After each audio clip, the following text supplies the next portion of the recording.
The screen flickered, not with the clean green code of ancient myth, but with the heavy anointed truth of Gothic script. Data scrolled by, a torrent of supplication and statistics, each character a prayer hammered into the digital ether.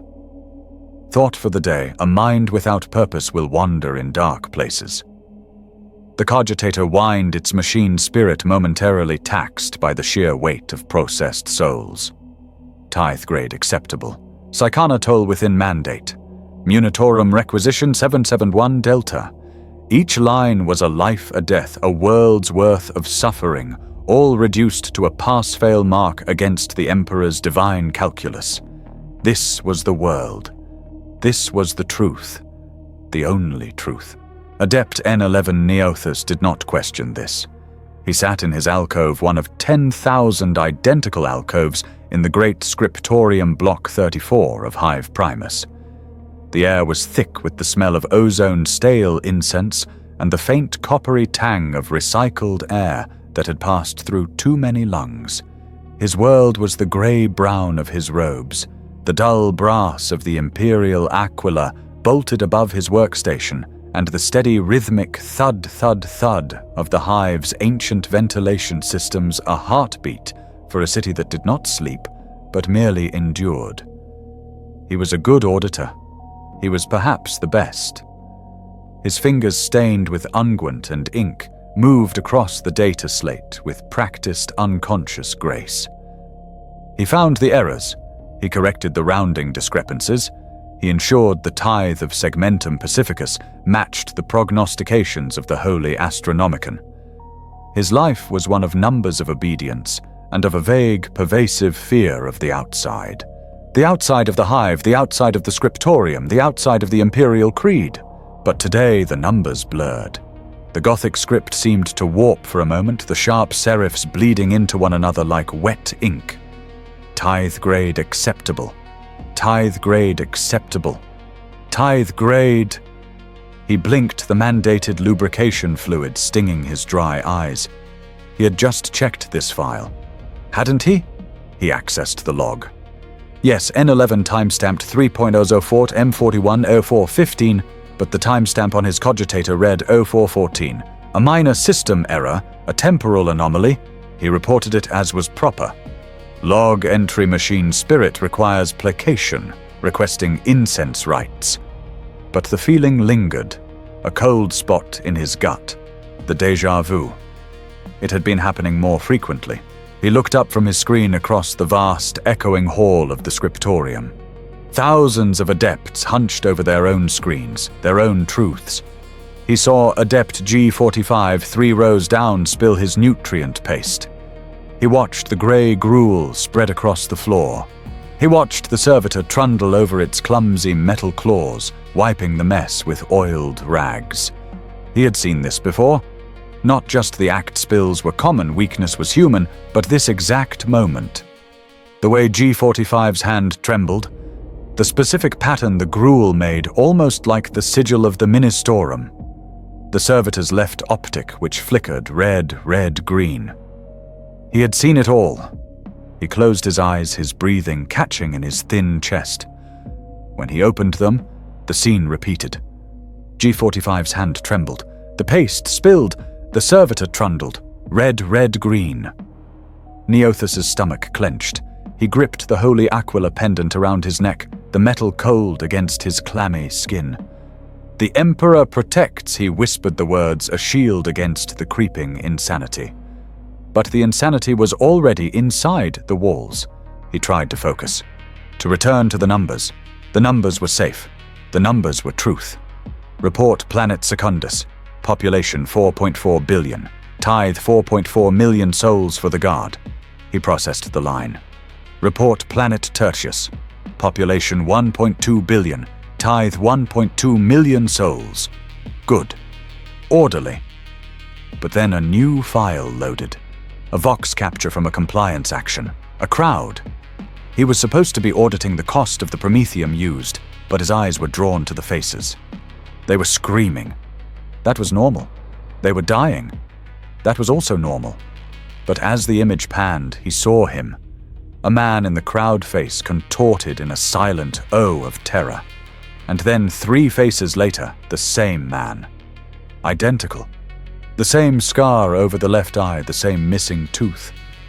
And again. And again. 4, 5, 6 times in the same frame. Just faces in a crowd, data points in a statistic of the damned. He slammed the file shut, his heart hammering a prayer against his ribs. It was a data corruption. A simple copy-paste error in the pict feed. It had to be. He filed another report.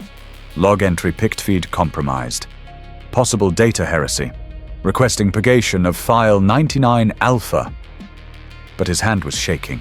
He looked down at his own hand. Was it his? He recognized the ink stains, the scar on his knuckle from a childhood ration riot. But it felt detached. A tool. A peripheral. He looked at the adept sitting across from him, Adept Z09.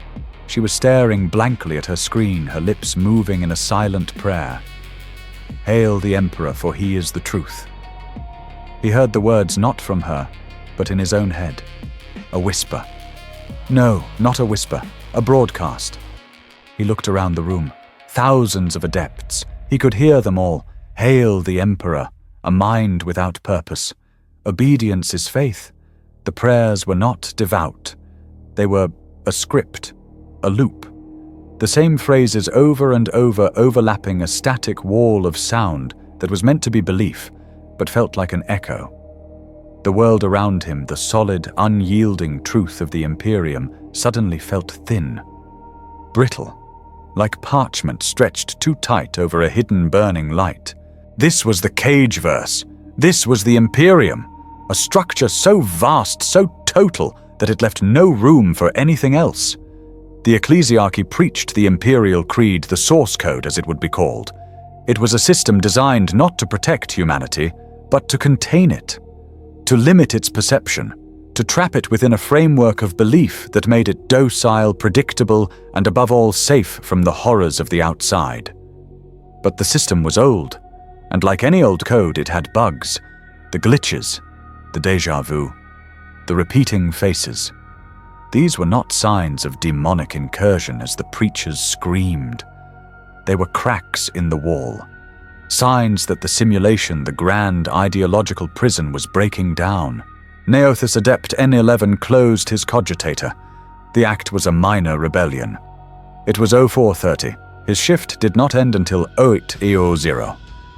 He sat in the sudden heavy silence of his alcove. The drone of the scriptorium, the endless chant of prayer and processing, faded to a dull roar. He was just one man in a trillion, a rounding error in the grand calculation. But the glitch had taken root in him. The question, the one that had haunted his dreams and lingered in the back of his mind like a latent virus, finally pushed its way to the surface, fully formed and venomous. He did not speak it. He did not dare. But he thought it, and in the Imperium, a thought was as loud as a scream. If the Emperor is the only truth, why does he need so many lies to protect it? Far below in the guts of the hive, something heard. A system flag was raised. A red eye, unseen, turned its gaze towards Scriptorium Block 34. The audit of Adept N11 had begun. The terror of the repeating vision subsided, leaving a cold, acidic residue in Neothus's veins. He forced his eyes back to the cogitator, seeking refuge in the unyielding, passionless logic of the administratum. He would bury himself in the work. He would be a good tool, a flawless cog. The Emperor protects those who serve. He opened the tithe files for the subsector Malavorn, a cluster of forge worlds known for their compliance and robust export of arms. The numbers were clean, orderly. 20.4% increase in promethium refinement, 10.5% increase in population replacement for the Guard. All within acceptable, glorious parameters. He was about to apply his digital seal of approval, a gesture he had performed millions of times, when his finger hesitated. He scrolled back. A logistics file. Cargo manifest the Will of Iron. Destination Segmentum Solar. Cargo 50,000 units, standard template munitions. He cross-referenced the ship's departure with its arrival log. Will of Iron, arrival Segmentum Solar, cargo 49,999 units, a discrepancy. 1 unit, a single crate of bolt shells. A trifle. It was a rounding error, a scrivener's mistake, a simple case of cargo theft by a dock worker 2 millennia ago. He was about to log it as acceptable loss combat tithe and move on, but the system would not let him. A hard query stark red against the grey screen appeared. Query reconcile unit. System error 0.002% deviation. This was absurd. The administratum in its vastness did not care for such fractions. It rounded worlds to the nearest billion. He tried to override the query. Access denied. He tried again, entering his personal clearance code. Access denied. Authority level Gamma 9 required. His was only Epsilon 4. A knot of ice tightened in his stomach.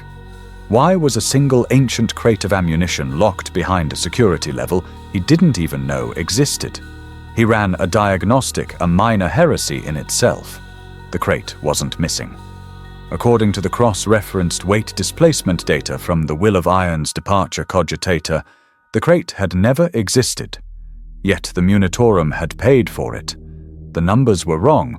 50,000 paid for, 49,999 shipped, 49,999 received. But the Will of Iron's manifest insisted it had departed with 50,000.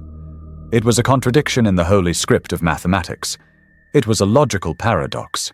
He ran the ship's registry, his hands moving with a life of their own. Will of Iron, Class Goliath, Origin Mars, last sighted 998 M38. His blood went cold. M38.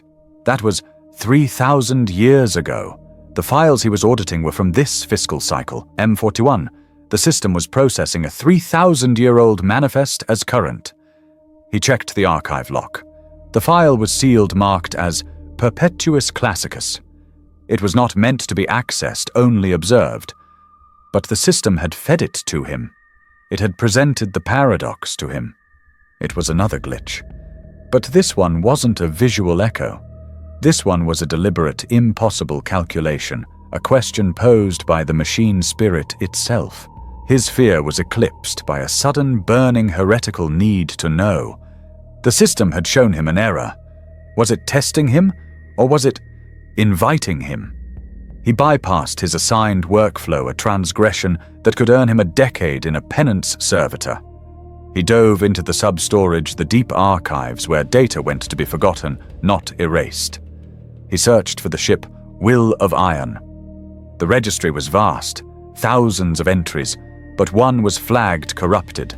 File 934B, Compliance Action, World Designate Ophir.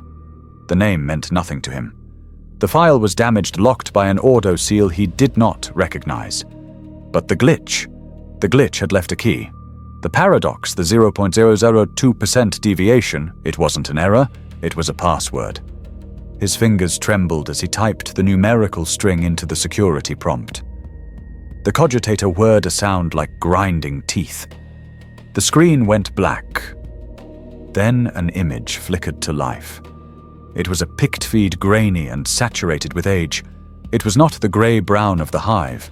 The sky was a deep, impossible blue. Green. There was so much green. Vast fields of swaying grasses, trees with broad, leafy canopies. And people. They were not wearing robes or uniforms. Their clothes were bright, colourful, and uselessly impractical. They were dancing. Music was playing, a strange, lilting melody with no martial drums or soaring hymns. They were smiling. Not the grim smile of duty fulfilled, but a wide, thoughtless, unrestrained joy. There were no preachers, no enforcers, no Aquilas on the buildings. There was just the blue sky, the green fields, and the laughter. Neothus felt a profound sense of vertigo, as if the floor of the scriptorium had fallen away. He was not just looking at a forbidden file, he was looking at an impossible one. This was not a world before compliance. This was a world without compliance, a world that had never known the imperial truth. It looked Free. The word itself felt like heresy, a physical weight in his mouth. He watched, mesmerized, as the camera panned to a man and a woman sitting under a tree. They were holding hands, their heads close together. He felt a phantom pain in his own chest, a hollow ache he had never been able to name. This was the world the tithes were meant to save. But it didn't look like it needed saving. It looked perfect. The pict feed stuttered. The image froze on the smiling woman. Static washed over the screen, thick and angry. The music distorted into a scream. And then it was gone. His normal workspace reappeared. The Gothic script, the tithe reports, tithe grade acceptable. His breath was shallow, ragged. He tried to tell himself he had imagined it.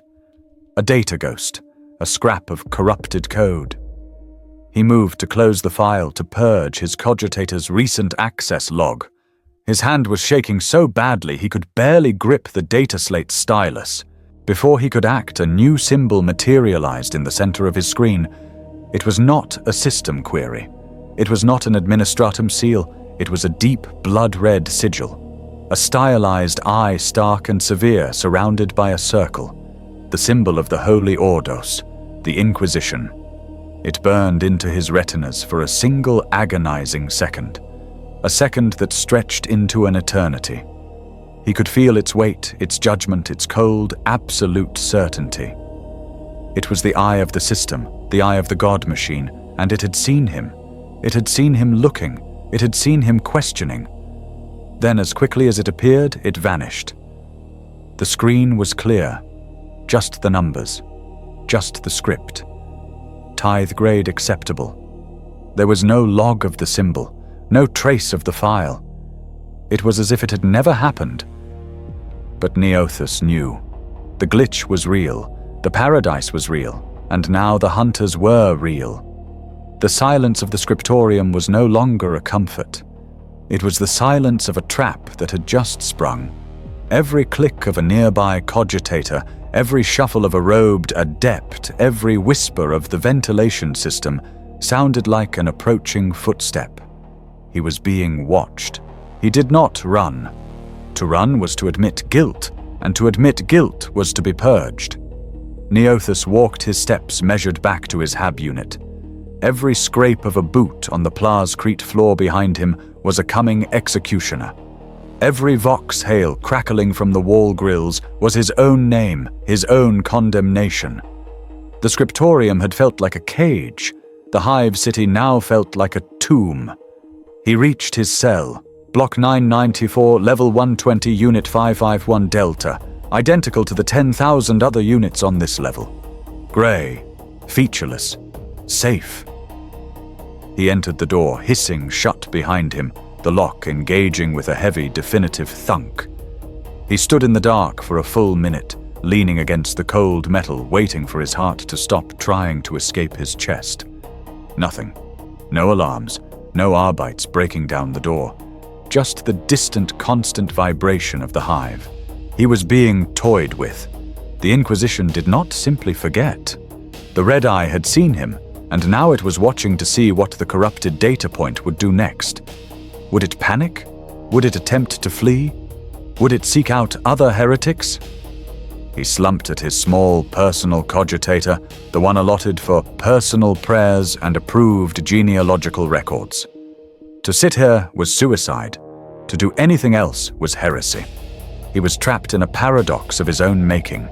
He powered on the terminal. The screen illuminated, bathing his pale, sweating face in a dull amber light. The usual prayer of data entry began to scroll. O Emperor, bless this terminal that it may serve thy will. Grant its machine spirit purity. Grant its user obedience. Let no unclean thought corrupt this holy union of man and machine. Then the prayer stopped.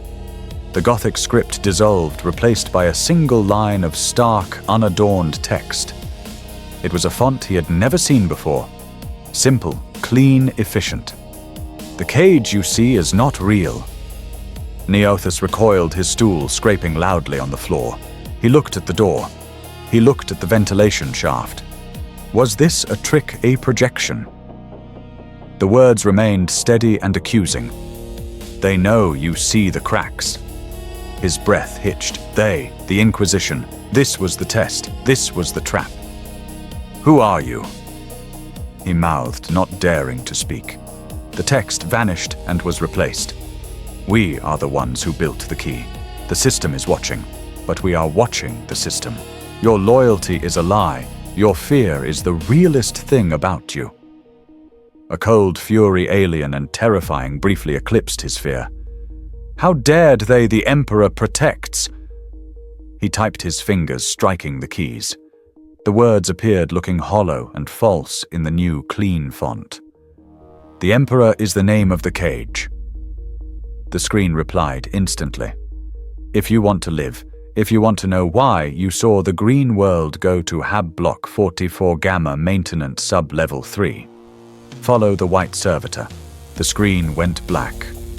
A moment later, the prayer of data entry resumed its placid scroll as if nothing had ever happened. No log, no trace. He was left alone in his grey room with the ghost of an impossible conversation. It was a trap. It was certainly a trap. The Inquisition was luring him into a prearranged kill zone. But as he sat there, the alternative solidified in his mind. Sitting in this room, waiting for the boot on the door, the black hood, the agonizing questions in a lightless cell, and then the pyre. The red eye had already passed sentence. He had seen what he should not have seen. He was already dead. The trap was a chance. It was the only variable left in his equation. He stood pulling the hood of his drab administratum robe low over his face. He left his cell, the door hissing shut on the only life he had ever known. He descended. Level 120 was high in the hive spire, relatively clean the air filtered. Level 44 Gamma was near the sump, in the fetid, clanking guts of the city. The air grew thick and wet, heavy with the stench of chemical runoff, unidentifiable fungus, and the close, sour smell of too many unwashed bodies. Here the hive was a riot of uncontrolled life. Pilgrims, mutants, gangers, and laborers pressed past him, a river of pale, tired faces. He felt exposed, his simple adept's robe marking him as out of place. He kept his head down, focused on the floor, and he felt them. He did not see them, not at first, but he felt the gaze, a cold, analytical pressure on the back of his neck. He risked a glance over his shoulder. 2 men. They stood in the mouth of a transit tunnel. They wore grey robes just like his, but they were wrong. They were too clean for this level. Their faces were devoid of the weary desperation of the underhive. They were still watchful, their hands clasped behind their backs. They looked like statues. They looked like predators, agents. He turned away, his heart a cold stone in his gut. He reached maintenance sub-level 3. It was a vast, cavernous space, the true bowels of the hive. Gigantic, groaning pistons pumped recycled slurry. Ancient generators whined, their machine spirits screaming in protest. And there were servitors, hundreds of them. Lobotomized flesh and metal slaves, their dead eyes staring at nothing as they performed their endless repetitive tasks. One cleaned a spot of floor, another tightened a bolt. A third simply stood, its arms twitching, waiting for a command that had been lost decades ago. How was he to find one in this metal forest? He scanned the chamber, his panic rising. The 2 grey-robed men had entered the gantry above him. They were looking down, their heads moving in slow, synchronized arcs. They were scanning, hunting. Then he saw it. In the far corner, almost hidden by steam from a ruptured pipe. A sanitation-grade servitor, its flesh waxy and yellowed.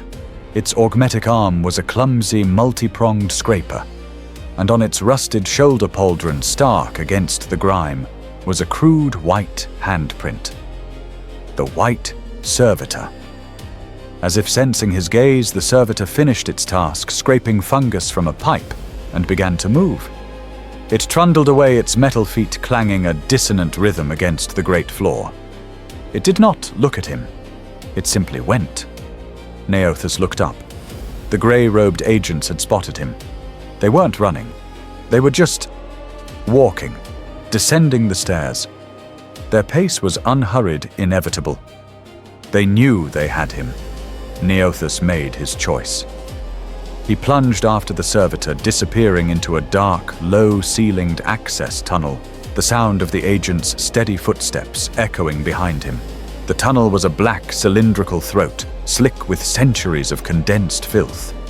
Neothus ran, his lungs burning, his adept's robes catching on exposed pipes and jagged metal. The white servitor moved with an unnatural, grinding speed, its single white-painted shoulder a beacon in the oppressive gloom. Behind him, the footsteps of the grey-robed agents were not frantic. They were a steady, rhythmic thud. Thud, thud, a sound of absolute inevitability, like a clock counting down to his execution. They were not even breathing hard. The servitor took a sharp right, ramming its shoulder into a rusted bulkhead that Neothus hadn't even seen. The metal groaned in protest. With a hiss of dead pneumatics, a gap opened just wide enough for a man to squeeze through. The servitor pointed a single trembling metal finger into the darkness beyond. Sanctuary, its voxcaster rasped the first word it had spoken. The sound was like static and gravel. Neothus didn't hesitate. He threw himself through the gap. As soon as he was clear, the servitor slammed its body against the door, pushing it shut. He heard the muffled thud as the agents reached the other side, followed by a heavy metallic impact as they began to force it. He scrambled backwards, finding himself in a cavernous, dark space. The air was cold but cleaner than the tunnel. A single flickering glow globe sputtered to life overhead, casting long, dancing shadows. He was in a chapel, but it was desecrated. The pews were overturned, the altar cracked. A massive two-headed aquila carved into the far wall had been violently defaced. Its heads shattered the stone beneath, scarred by bolt fire. Dozens of figures huddled in the shadows, their pale faces turning towards him, eyes wide with a mixture of terror and anticipation. They were the dregs of the hive, ragged laborers, hollow-eyed psychers with crude restraints on their foreheads and hive-gangers clutching auto-pistols. The servitor slumped against the sealed bulkhead, its single white-painted arm now bent at an impossible angle. It had bought him seconds. He is here. The voice was not a shout, but it cut through the silence like a scalpel. A man emerged from the shadow of the broken altar.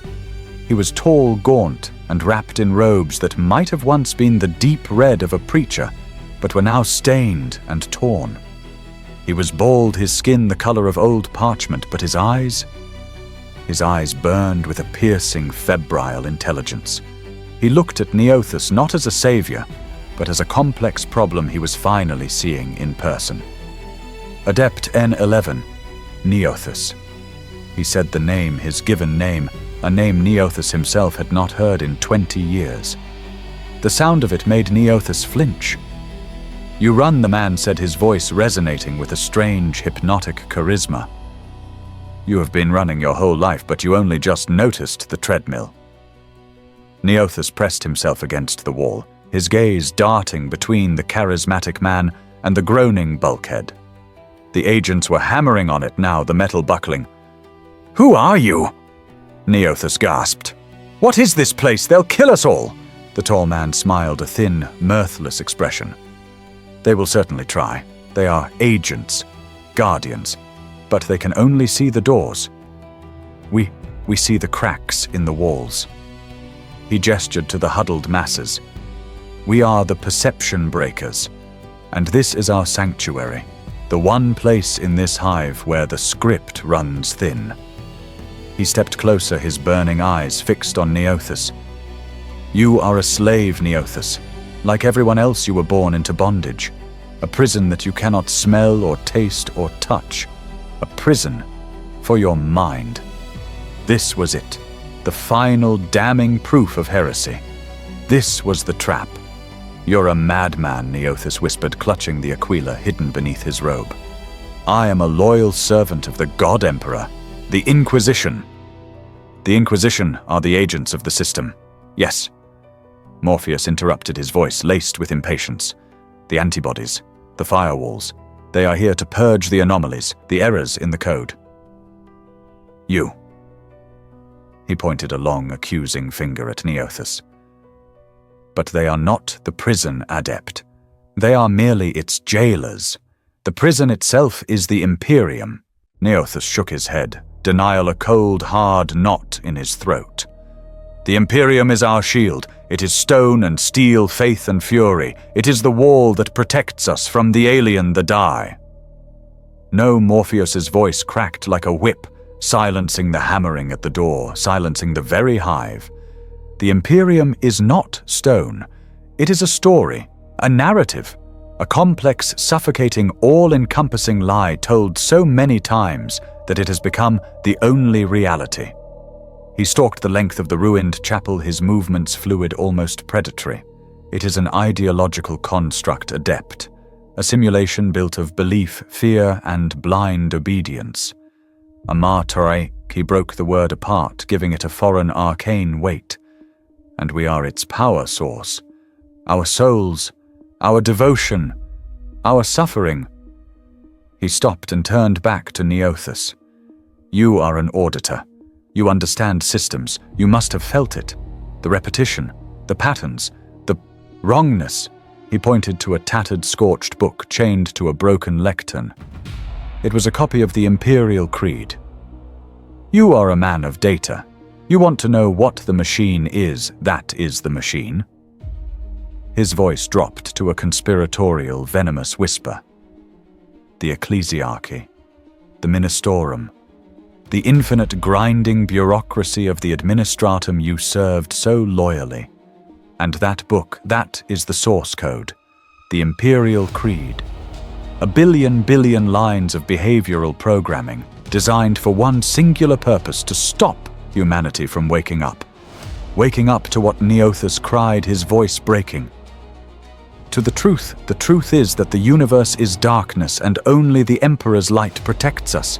Does it, Morpheus was inches from his face now, or does it blind us? Why do we pray, Adept? Why are we told to fear our own minds? Why are we ordered to have faith, not questions? Why is curiosity the greatest sin? Because the system is terrified of what happens when we stop believing in its lies. It is terrified of what we really are. He tapped Neothus on the forehead. They are afraid of this. The true potential of the human mind, the power to see the code for what it is, the power to change it. They have a word for it, a word to make you spit and tremble. Witchcraft, sorcery, the warp. The bulkhead behind them screamed as the metal tore. But it is our birthright, Morpheus said, his voice calm, even as his followers raised their weapons.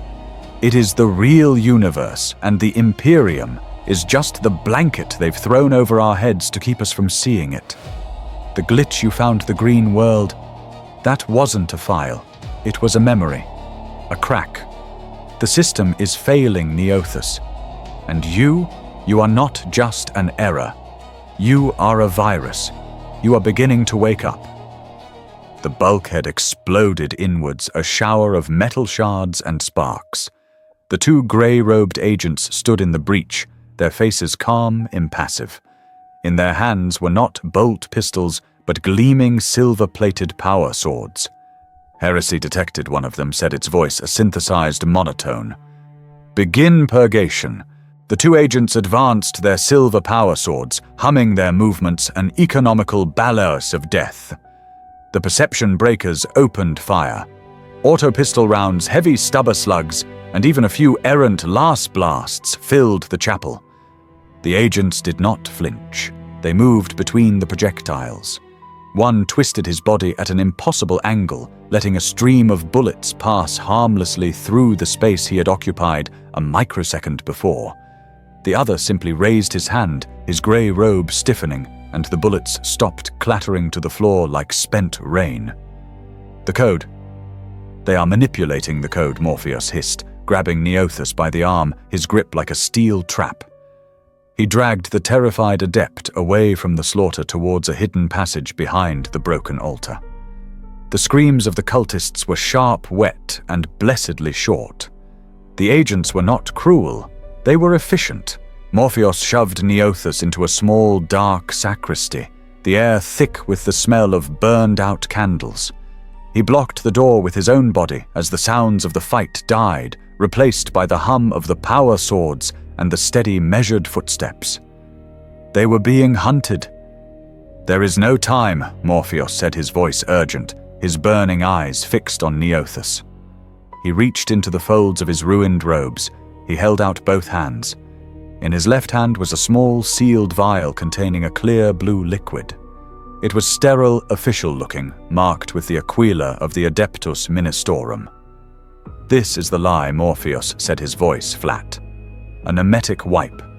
A filter of forgetfulness. The blue pill. You drink this.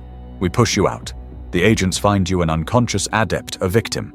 They will scan your mind and find nothing. The glitch will be gone. You will be returned to your alcove, your numbers, your grey, safe life. You will forget the green world. You will forget me. You will believe." Neothus's hand twitched towards the vial. To go back. To forget the red eye, the terror, the impossible choice. To be safe. It was all he had ever wanted. And the truth, he whispered. Morpheus opened his right hand. Resting on his palm was not a pill, but a jagged, ugly shard of dark red crystal. It looked like a scab, like crystallized blood. It seemed to pulse with a faint, internal, sickening light. "This is the red pill," Morpheus said. "It is not a drug. It is a key, a psychoreactive sliver refined from the very paradoxes you found. It is a piece of the real. It will not be pleasant. It will not make you safe. It will do the opposite. It will tear down the walls. It will break the psychic seals the Imperium places on every human mind at birth. It will show you the truth. And the truth, adept, the truth is without mercy." The footsteps stopped outside the sacristy door. A heavy metallic clang echoed as the hilt of a power sword banged against the wood. "Heretic. The anomaly is designated for purgation. Open this door." The voice was monotone, synthesized, inhuman. Neothus looked at the door, his entire body trembling. He looked at the blue vial. Safety. He looked at the red shard. Truth. He remembered the red eye. He remembered the repeating faces. He remembered the feeling of utter, hollow wrongness.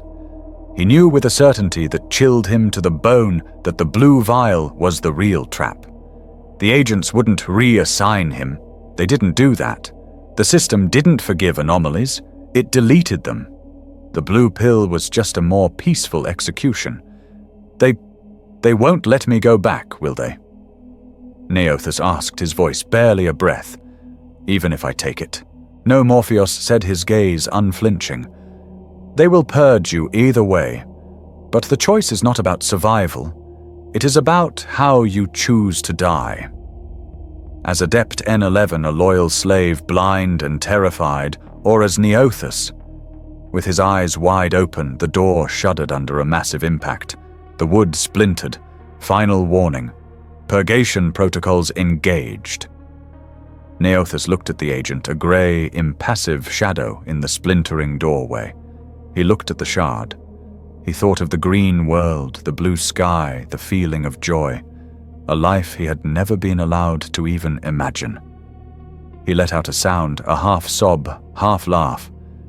You can't delete what you can't understand. He snarled, a strange new anger rising in him. Before Morpheus could react, Neothus snatched the red shard and shoved it into his mouth. It tasted like ash and ozone. He swallowed. The agent burst through the door, its silver sword raised for the killing blow. Anomaly. It began. And then Neothus screamed. It was not a pill, it was a razor. The moment the red shard passed his throat, it did not dissolve. It detonated. It was a detonation of pure, unadulterated meaning. Neothus's scream was not just from his lungs, but from his soul. Every nerve in his body ignited at once. It felt as if liquid fire was being injected directly into his brain, his bones, his very marrow. The grey sacristy, the splintered door, the impassive face of the advancing agent, they all dissolved. They liquefied, bleeding at the edges like wet ink on parchment. The solid, reliable world of plascrete and steel, the world of numbers and reports he had trusted his entire life, tore apart like a cheap theatrical backdrop. He saw for a fleeting, agonizing instant the machinery behind the stage, vast, grinding, metaphysical cogs, moved by the chains of a trillion prayers, all screaming in the dark. The agent its sword raised high was frozen in his perception. It was no longer a man in a grey robe. It was a whole, a walking man-shaped absence in the fabric of the world, a vortex of utter, terrifying nothing. The world, his mind, his body, it all shattered. He fell into a black, soundless void. He opened his eyes, but he was not using his eyes. The concept of eyes seemed suddenly primitive, a crude biological sensor. He was not looking, he was perceiving, and for the first time he truly saw. The world was not made of atoms, it was made of energy. It was a seething, roiling, incandescent ocean of raw, unbridled power. A universe of emotion, of spirit, of soul fire. It was beautiful and it was monstrous. It was the Imperium, the warp. It was not green code. It was a torrential storm of screaming light. He saw the agent hold the pariah. The silver sword in its hand was not just metal. It was a weaponized shard of order designed to sever the new threads he could now perceive. He saw Morpheus not as a man, but as a flickering, intense flame of pure, defiant belief. His soul a beacon of dangerous conviction. He saw the cowering remnants of the cultists outside their souls like tiny, guttering candles, terrified and weak, trapped in the cages of their own flesh. And he saw the cage. The code Morpheus had spoken of. It was real. It was not digital. It was divine. He saw it as a vast, suffocating golden lattice that pressed down on the entire hive city.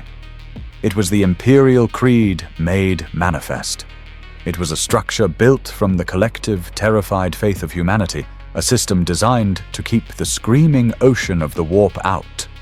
It was a shield, but it was also a prison. It was a heavy, crushing weight on every soul, dulling their light, chaining their minds, forcing their perceptions into approved, obedient patterns. He saw the golden strands wrapped around his own soul seals of loyalty and faith, and they were burning. The red shard had shattered them. He was unplugged. He was loose. He was a psyker. The agent finally completed its swing, the power sword a silver blur aimed at his neck. Anomaly, it stated its non-voice flat. Time caught up. The moment which had stretched for an eternity snapped back to normal. The sword fell. Neothus, acting on an instinct he did not know he possessed, raised his hand. He did not think. He willed. The sword stopped. Not in midair, as in a cheap pict show. It stopped dead. The agent's arm, its body, the very air around it was locked in a field of invisible, crushing force. The agent's impassive face twitched its programming, and its physical body warring against an impossible new variable. This is not parameter, it ground out. Neothus stared at his hand, trembling with a new, terrifying power. No. He whispered the first word of his new life. It's the truth. He clenched his fist. The agent did not explode. It simply compressed. The metal and ceramic of its robes, the flesh and bone within, crumpled inwards with a sickening wet crunch. The walking void imploded and was silent. Neothus stood breathing heavily in the ruined chapel, his mind a raging torrent of newfound terrible sight. The second agent, the one that had been guarding the breach, lay twisted on the chapel floor, its spine shattered by a telekinetic fist it never saw. The surviving cultists stared at Neothus, their fear of the agents replaced by a new, more primal awe. He is the one, a woman whispered, her eyes wide. Morpheus grabbed Neothus's arm, his grip grounding. He is awake, but he is not safe. We must go. Now. They fled not through the tunnels, but through the cracks. Morpheus led him to a place the agent's logic would never look, a defunct generator sanctum, a cold, dead space where the hive's power had been rerouted centuries ago. It was silent, save for the drip, drip, drip of condensing filth. Here in the absolute dark, they began the real work. Trinia was there. She was the one who had guided the servitor, a slight, pale woman with eyes that had seen too much. She too was a psyker, but her power was different. It was quiet like a shield where Neothus's was suddenly a storm. "You are a torrent, Neothus," she said, her voice a low vibration. "You will drown us all if you do not learn control." Morpheus placed a rusted spent bolt shell on a metal drum. "This is your first lesson," he said. "The agents, the preachers, the very stone of this hive, they all tell you this is real, solid, unchangeable. They are lying. You must see the truth." "What truth?" Neothus asked, his new sight still making him dizzy. The air throbbed with latent energy. "There is no bolt shell, Morpheus," whispered his voice, hypnotic. "It is not the shell that is real, but the belief that makes it so. The Imperial Creed is the code that says, this is heavy, this is hard. You are now outside that code. You can rewrite it. Do not try to lift it. Simply change the code. Tell it that it is light. Tell it that it is not there." Neothus stared at the shell. He reached out not with his hand but with his mind. He focused on the lie of its solidity. He pushed. The shell shuddered, then slowly, agonizingly rose an inch from the drum, coated in a shimmering blue nimbus of power. It hovered, trembling. Good Morpheus breathed. Now, the shield. Trinia from across the room picked up a shard of jagged metal. "See this," she commanded. "See it coming." She threw it hard at his face. Neothus cried out, throwing his hands up. The metal shard stopped inches from his eye, held by a shimmering, invisible wall he had created without thinking. He stared at it, panting. "The code is reactive," Trinia said, her face impassive. "It will try to delete you. You must build your own firewalls. They will hunt you." Morpheus continued pacing the dark sanctum. "The agents are fast. They are strong. But they are bound by the system. They are programs. They must obey the rules of the construct. You can bend the rules. You can break them. You can see the code before it executes." He nodded to Trinia. She moved fast as a striking lictor, a crackling kine blade of her own psychic energy forming in her hand, aimed at his ribs. But Neothus was already moving. He had seen it. Not just her physical tell, but a literal golden blue thread of intent spooling from her mind just before she lunged. He stepped aside, her blade hissing through the empty air. He looked at her, shocked by his own foreknowledge. You were going to stop the blow," he said, "but you were afraid I wasn't fast enough." He turned to a nearby cultist, a young man missing 3 fingers. Neothus looked at him and was suddenly overwhelmed by a memory of hot, searing promethium, the smell of his own burning flesh, the face of a foreman laughing. "You hate him," Neothus whispered. "You dream of burning him in the same vat." The cultist fell to his knees, weeping. "Get out of my head, witch, it is not reading," Morpheus corrected gently. "It is listening. The Martyrax is a conversation, Neothus. You are finally hearing it. The lies, the fears, the pain. This is the truth the Imperium wants to hide." "But it's not enough," Neothus said, his voice raw with this new terrible sensitivity. "I can stop a knife, I can hear a thought. The agents, they killed everyone. I don't know how to fight." "You don't have to," Morpheus said. "The knowledge is already there. The Martyrax is a collective consciousness. The minds of every soldier, every killer, every enforcer who ever lived. Their skills are just data imprinted on the warp. You just have to take it. Download the program." Morpheus gestured to Trinia. "She will be your anchor. but you must be the one to open the door. Find what you need." Neothas closed his eyes. He sank back into the roaring, incandescent ocean of the Imperium. It was no longer just a storm, it was a library where all the books were screaming. He ignored the voices, the temptations, the whispers of demonic entities at the edge of his perception. He sought data, combat, subdermal implantation, close quarters, Munitorum Field Manual, 99B, Arbite suppression tactics. He found a thread the soul imprint of a long-dead shock trooper, a veteran of a dozen urban pacifications. He pulled. The knowledge flooded him. It was agonizing. A lifetime of violent skill and cold professional detachment poured into his mind in a single, searing second. He learned how to snap a neck in 3 ways. He learned the weak point on an Arbite's carapace armor. He learned how to fire a bolt pistol, how to strip it, how to feel its machine spirit as an extension of his own will. He opened his eyes. His posture was different. His eyes, no longer wide with terror, were narrow, analytical. He saw the room not as a sanctuary, but as a tactical environment. Trinia 4 meters soft target. Morpheus 2 meters minimal threat. Exit 12 meters blocked. He moved his body a blur and plucked the bolt shell from the air where he had left it floating. His hand closed around it. "I know."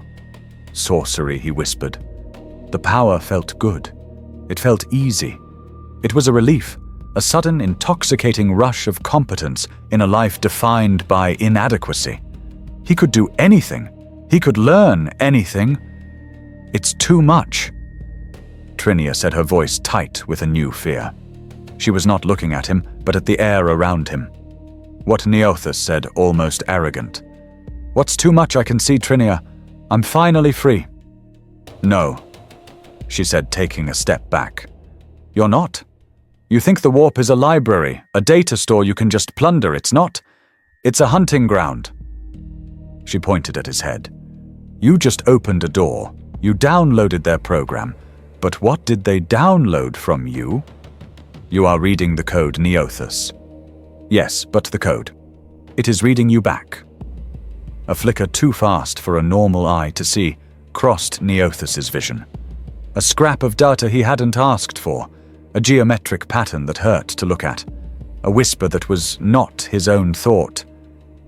Just as planned. He blinked, and it was gone. He looked at Trinia, his newfound confidence a shield. "I can handle it," he said, the lie already tasting like truth. "I'm stronger than they are." Trinia just shook her head, pulling her own ragged robes tighter. That she whispered is what they all say. They did not stay hidden. To hide was to concede. Neothas, filled with the intoxicating, effortless power of the Source, now believed he was invincible. He was the anomaly, the virus, and he intended to spread. Morpheus, Trinia, and their small, growing band of acolytes moved from the deep shadows of the generator sanctum back into the populated levels of the underhive.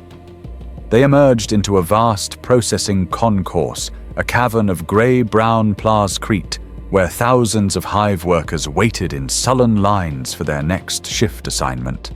Their heads were bowed, their faces slack with exhaustion and malnourishment. On an iron pulpit high above the crowd, a ministorum preacher roared, his voice amplified by crackling voxcasters to a deafening, distorted shriek. "Doubt is the gateway to damnation." He spat his face a mask of ecstatic zealotry. "Ignorance is your shield. To question is to invite the unclean. Suffer your lot in silence, for your suffering is the holy coin of your redemption." Neothas stopped, his new senses recoiling from the scene. He saw the preacher not as a man, but as a node, a broadcaster. With every word he was reinforcing the great golden lattice of the creed, the code of obedience that pressed down on the crowd.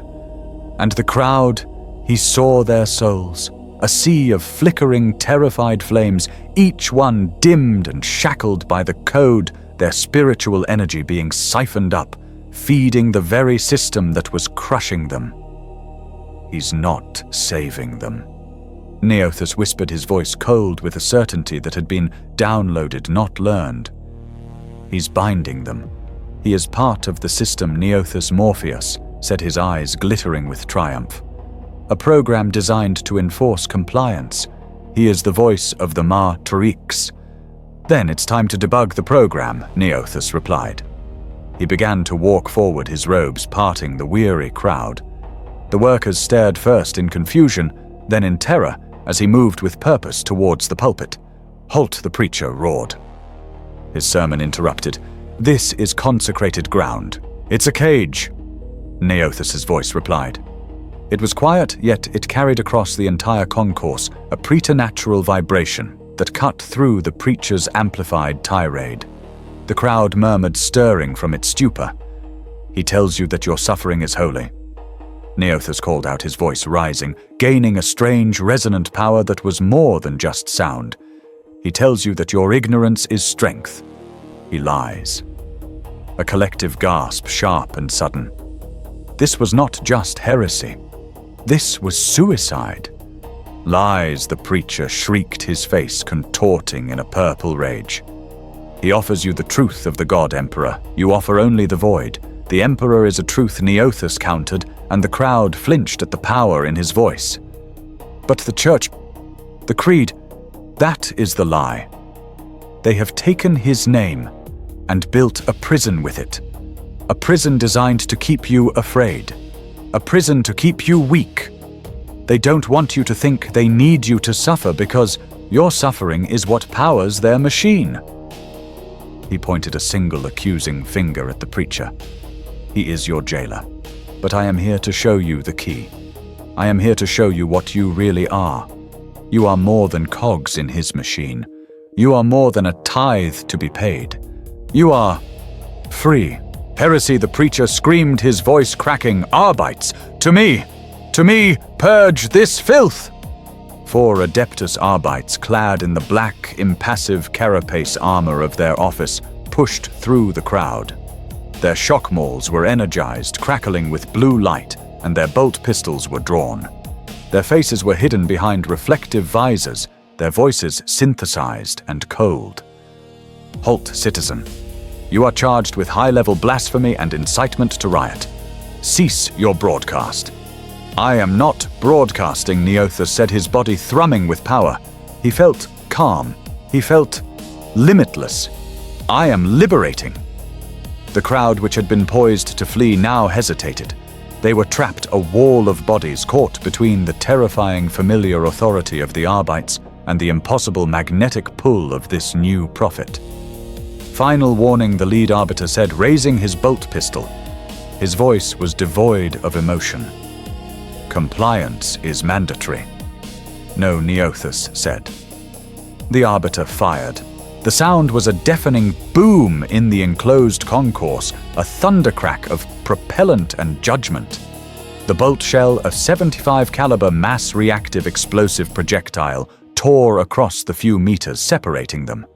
It was not a bullet. It was a miniature missile, a sentence of death. And Neothus, in a single fluid, almost lazy motion, raised his hand palm out. He saw it. He saw the code of its existence. He saw the Imperial-sanctioned physics that demanded it accelerate. He saw the machined spirit of the shell screaming for blood. And with the simple, effortless, arrogant power of his new-found will, he denied it. The shell stopped. It just stopped. It hung in the air a foot from Neothus's face, spinning uselessly, its propellant flame guttering out like a snuffed candle. A dead thing. The concourse fell into a silence so profound it was like a physical blow. Even the preacher was speechless, his mouth open. The Arbites froze, their combat programming unable to compute this paradox. He stopped it, a worker whispered the words sounding like a prayer. The lead arbiter, his logic circuits fried, did the only thing his programming allowed. He fired again. And again. Boom, boom, boom! 3 more shells erupted from his pistol. 3 more times Neothus caught them. They hung in the air around him, a deadly, impossible halo of frozen violence. He held them there, suspended his arm, outstretched his face, a mask of serene, terrifying power. He turned his head, his gaze passing over the 4 stopped shells, and then settled back on the Arbites. The rules, he said, his voice resonating with the power of the warp, have changed. With a flick of his wrist, he reversed them. The shells did not explode. They simply flew backwards faster than they had arrived, and embedded themselves undetonated into the chest plates of the 4 Arbites. The enforcers collapsed like puppets with their strings cut, not dead, but instantly totally incapacitated, the sheer kinetic force shattering their armor and their bones.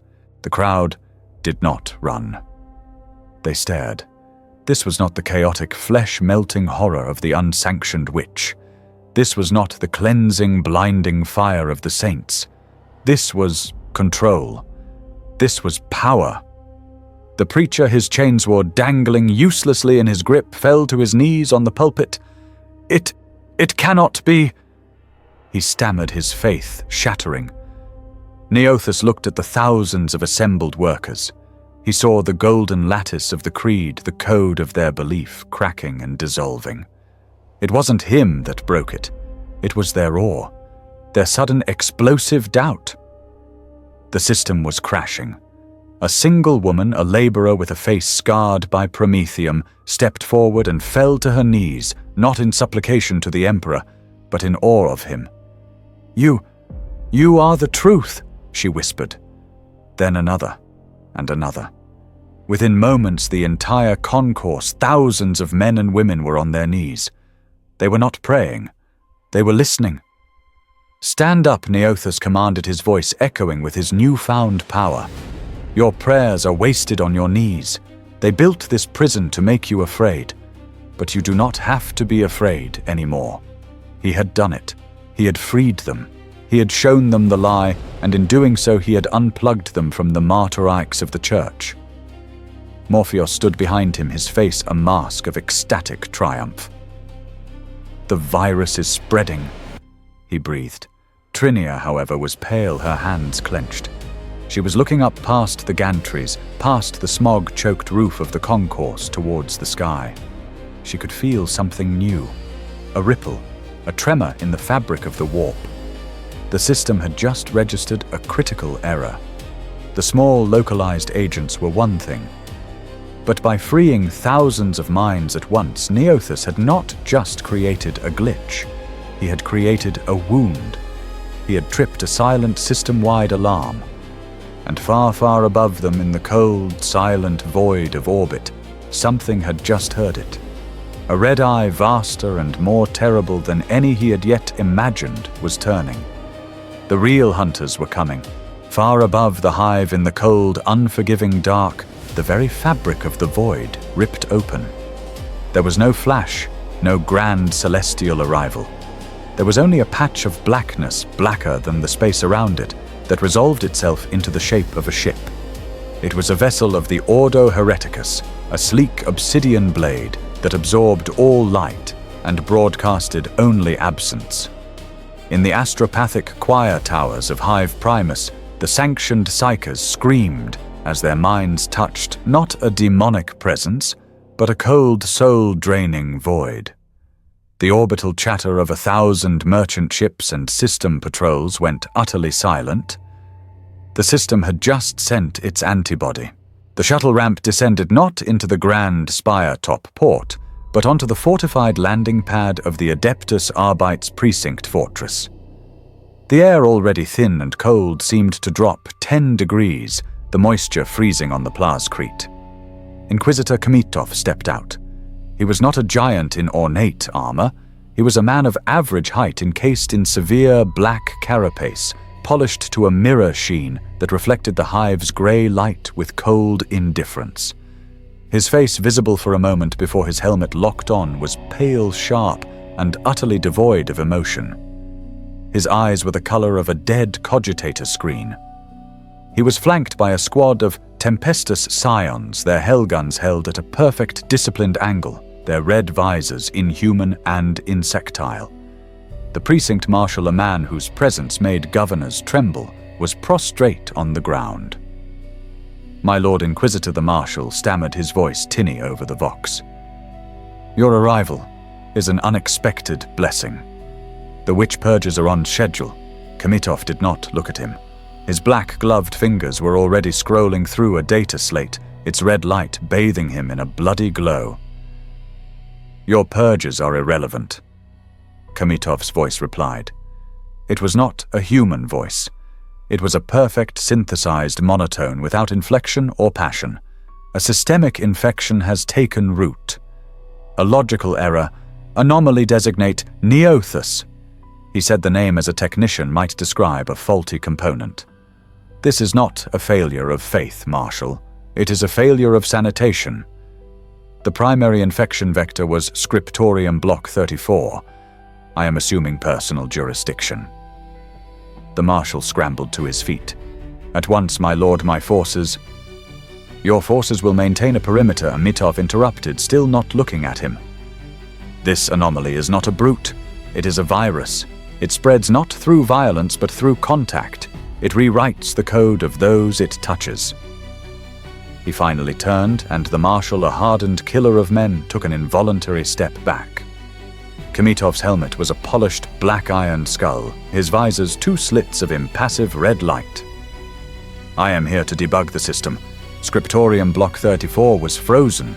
Thousands of adepts sat at their terminals, their hands visibly trembling, forbidden to move. The air was thick with the smell of fear and the ozone tang of Kmitov's power armor. He walked the aisles, his boots making no sound on the metal grate floor. He passed the alcove of Adept G45, the one who had spilled his nutrient paste. The man was weeping silently. Kmitov stopped at alcove N11. It was empty, sterile.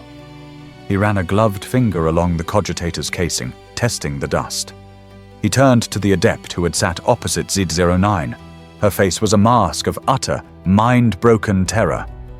Report, Kmitov commanded. I know nothing, Lord Inquisitor, I swear by the throne. She whimpered. He was quiet. A good auditor. Pious. He never... Kmitov nodded a single sharp dip of his helmet. As expected. He gestured to his scions. They dragged the screaming woman from her seat, strapping her into a complex mobile device of needles, wires, and whirring catechism drives. I am not here for your confession, Adept Kmitov's monotone voice cut through her sobs. I am here for your data. Your memories are the property of the Emperor, and I am here to collect the tithe. The machine whirred to life. The woman's scream was high and thin, ending in a wet gurgle as the needles sank into her temples and spine. Her body convulsed, her eyes rolling back to show the whites. On Kmitov's data slate, a torrent of information appeared. Images, sounds, fears. Her meaningless life. He watched his red-lensed gaze analytical as he saw her memory of Neothus staring. He saw the glitch of the servitor. Red, red, green. He saw the moment of Neothus's realization. He was cross-referencing her feed with a dozen other adepts, being simultaneously audited by his scion interrogators. The scriptorium was filled with the sound of quiet, convulsive suffering.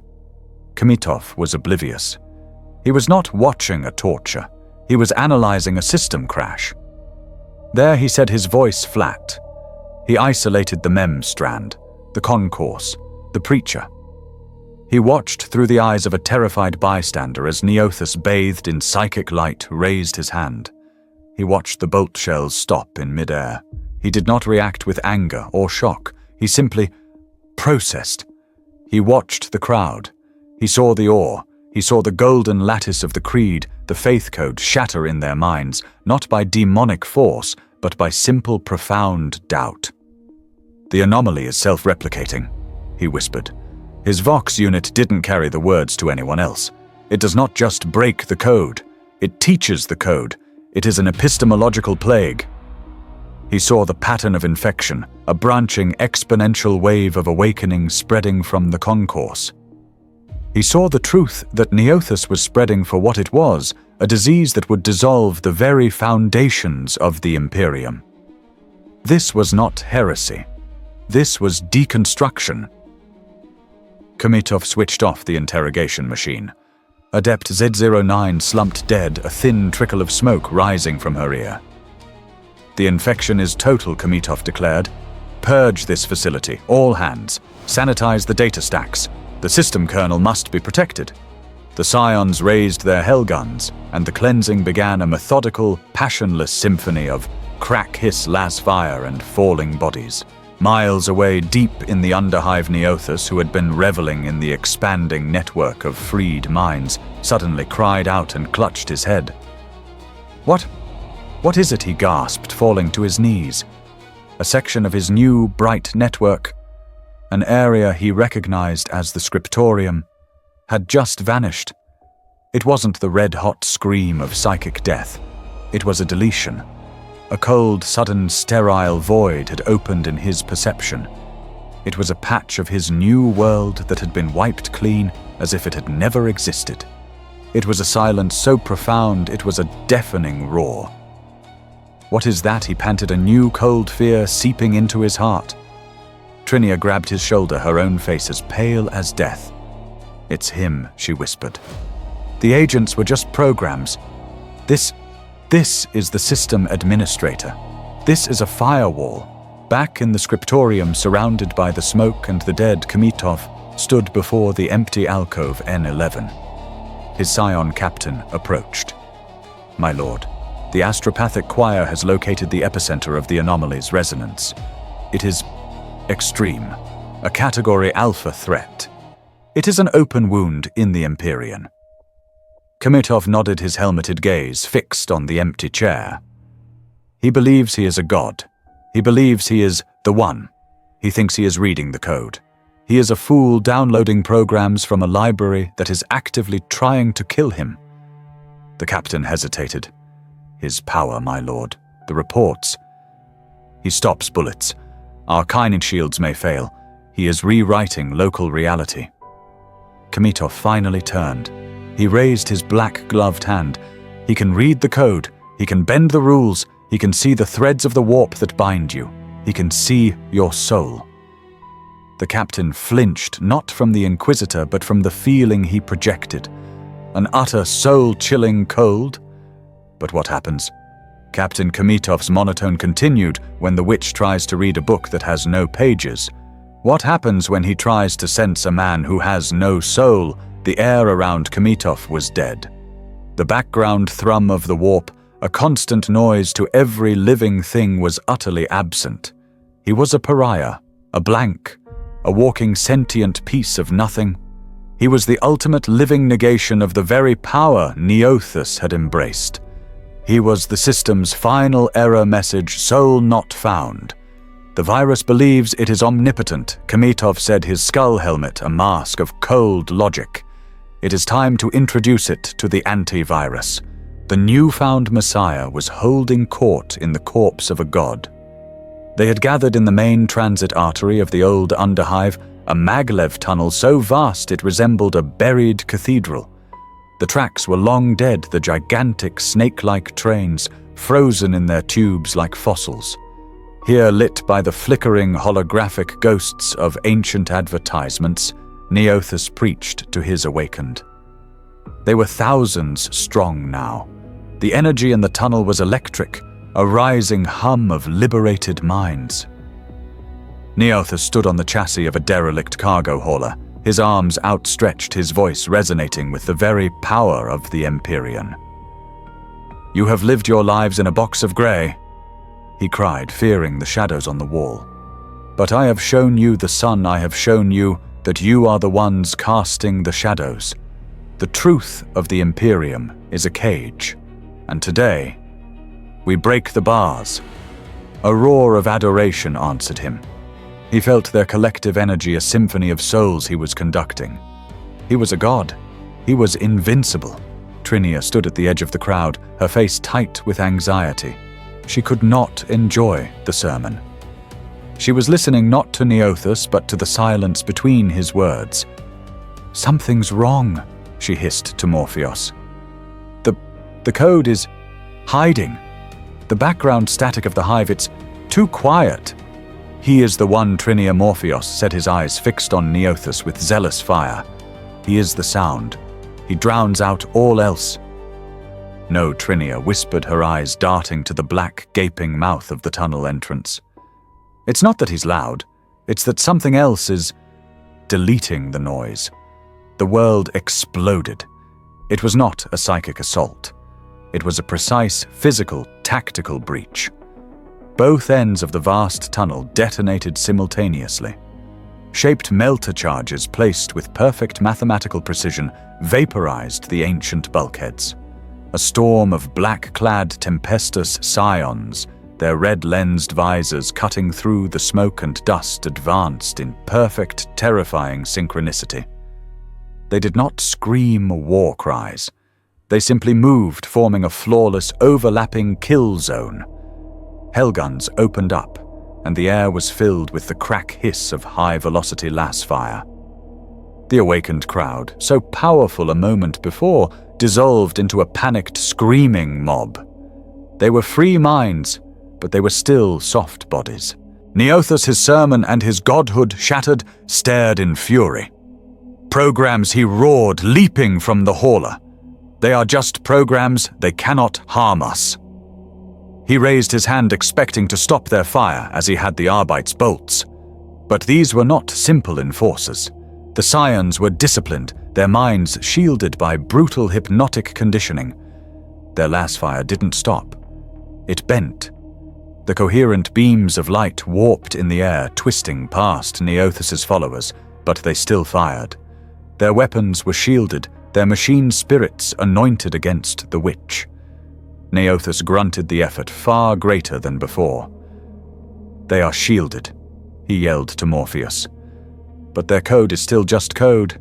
He closed his eyes, drawing on the ocean of power. He didn't try to stop the bullets. He attacked the source.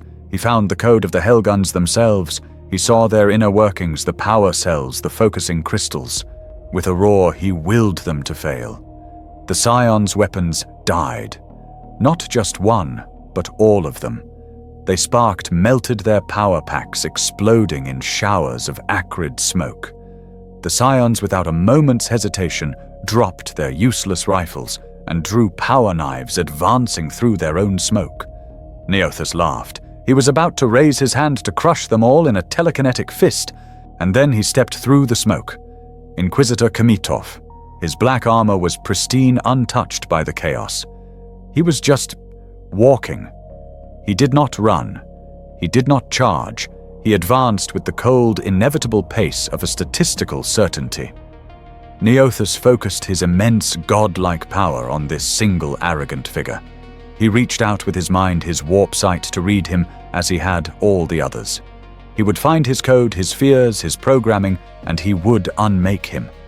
He reached, and he found nothing. It was not a shielded mind. It was not a disciplined will. It was a void. It was a 404 error in the soul space. It was a file that did not just fail to load, it deleted the query. The moment Neothus's psychic sense touched Kmitov's presence, his power didn't just fail. It was sucked out. The incandescent ocean of the Imperium that he had been swimming in, the source of his godhood, vanished. It was as if a plug had been pulled from the universe. The nimbus of power around him, the halo of light that awed his followers, did not just fade, it was extinguished like a candle in a vacuum. He felt cold. He felt sick. A profound, rolling nausea that started in his soul and flooded his physical body. The absence of the warp, an energy he hadn't even known existed a week ago, was now an agony. It was a crushing, silent pressure, a psychic bends. His head throbbed. His muscles, no longer augmented by limitless energy, suddenly screamed in protest. He was weak. He was just a man. A terrified, skinny man in a dirty robe. All the downloaded knowledge of combat was still in his head, but the power to execute it was gone. He was blind, deaf, and mute in the one place that mattered. The Scions, no longer held back, continued their advance. Kmitov stopped a dozen meters away, his skull helmet a mask of cold, impassive logic. You are an interesting paradox anomaly. Kmitov's monotone voice echoed in the tunnel. It needed no vox. The dead zone around him amplified his words, the only sound in a psychic vacuum. You believe you have found the truth. You have merely found a bigger, more seductive lie. You have become a slave to the very chaos you think you control. Neothas scrabbled backwards, his newfound divinity forgotten, replaced by a primal animal terror. This was a fear beyond death. This was the fear of negation. What are you? He gasped, his voice thin and reedy. Kmitov raised his bolt pistol. The muzzle was a single black, unblinking eye, an O of perfect finality. I am the System Adept N11. His voice was flat, devoid of malice or triumph. It was the voice of a sanitation protocol. And I, Kmitov, stated with the absolute certainty of a mathematical equation, am the cure. He pulled the trigger. The boom was deafening. Neothas, paralyzed by the psychic void, couldn't even flinch.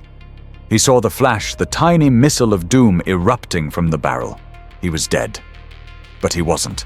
A body slammed into him, tackling him to the ground. Morpheus.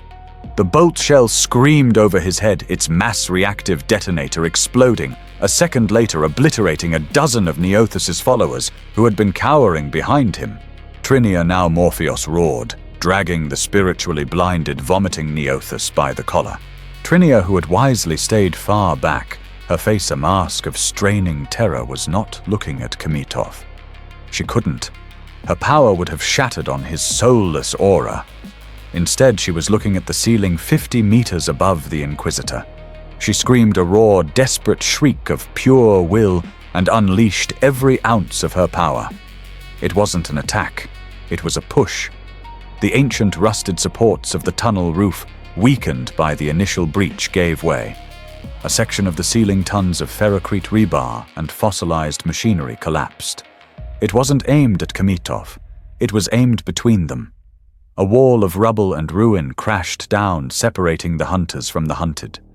Kmitov did not even flinch as the cascade of debris thundered down, shaking the very foundations of the hive. He simply lowered his pistol, his red lenses glowing in the thick, choking dust.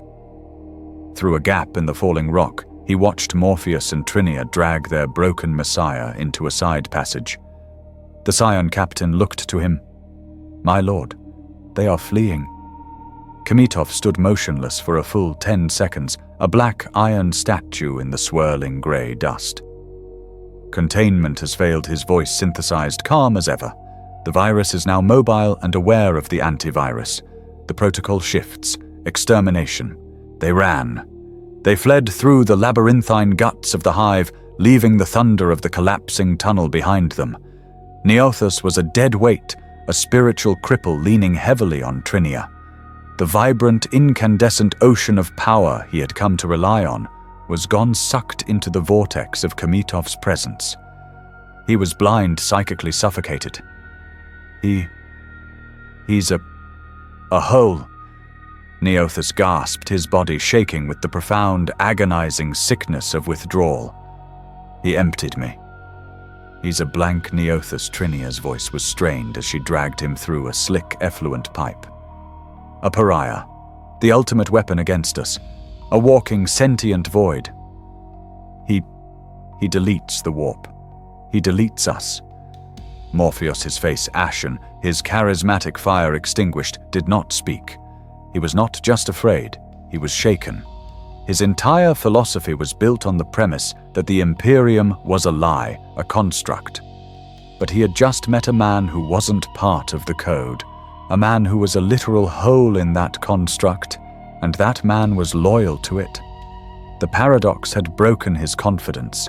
He led them to what was supposed to be their deepest sanctuary, a forgotten water cistern beneath the hive sump. "We will be safe here," Morpheus said, his voice lacking its usual thunder. He never finished the sentence. The safe house was not safe. Kmitov was not hunting them.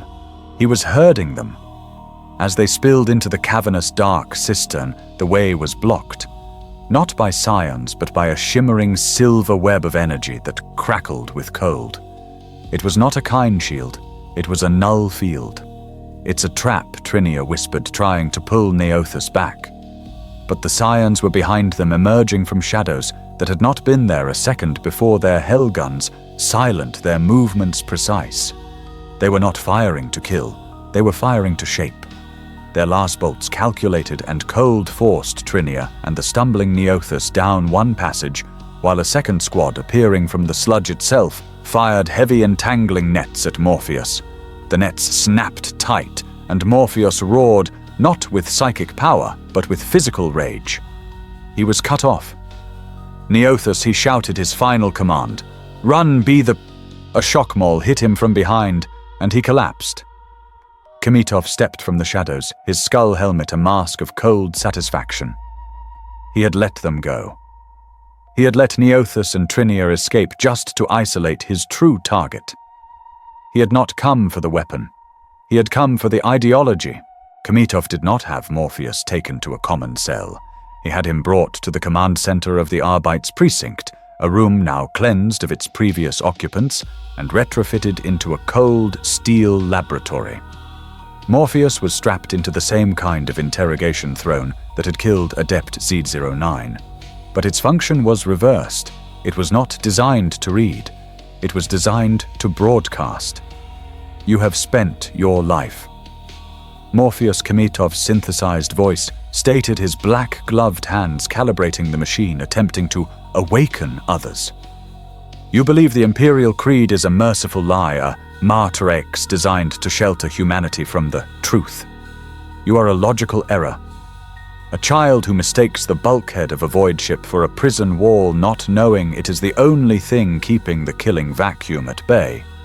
You wish to see the truth. You demand to be unplugged."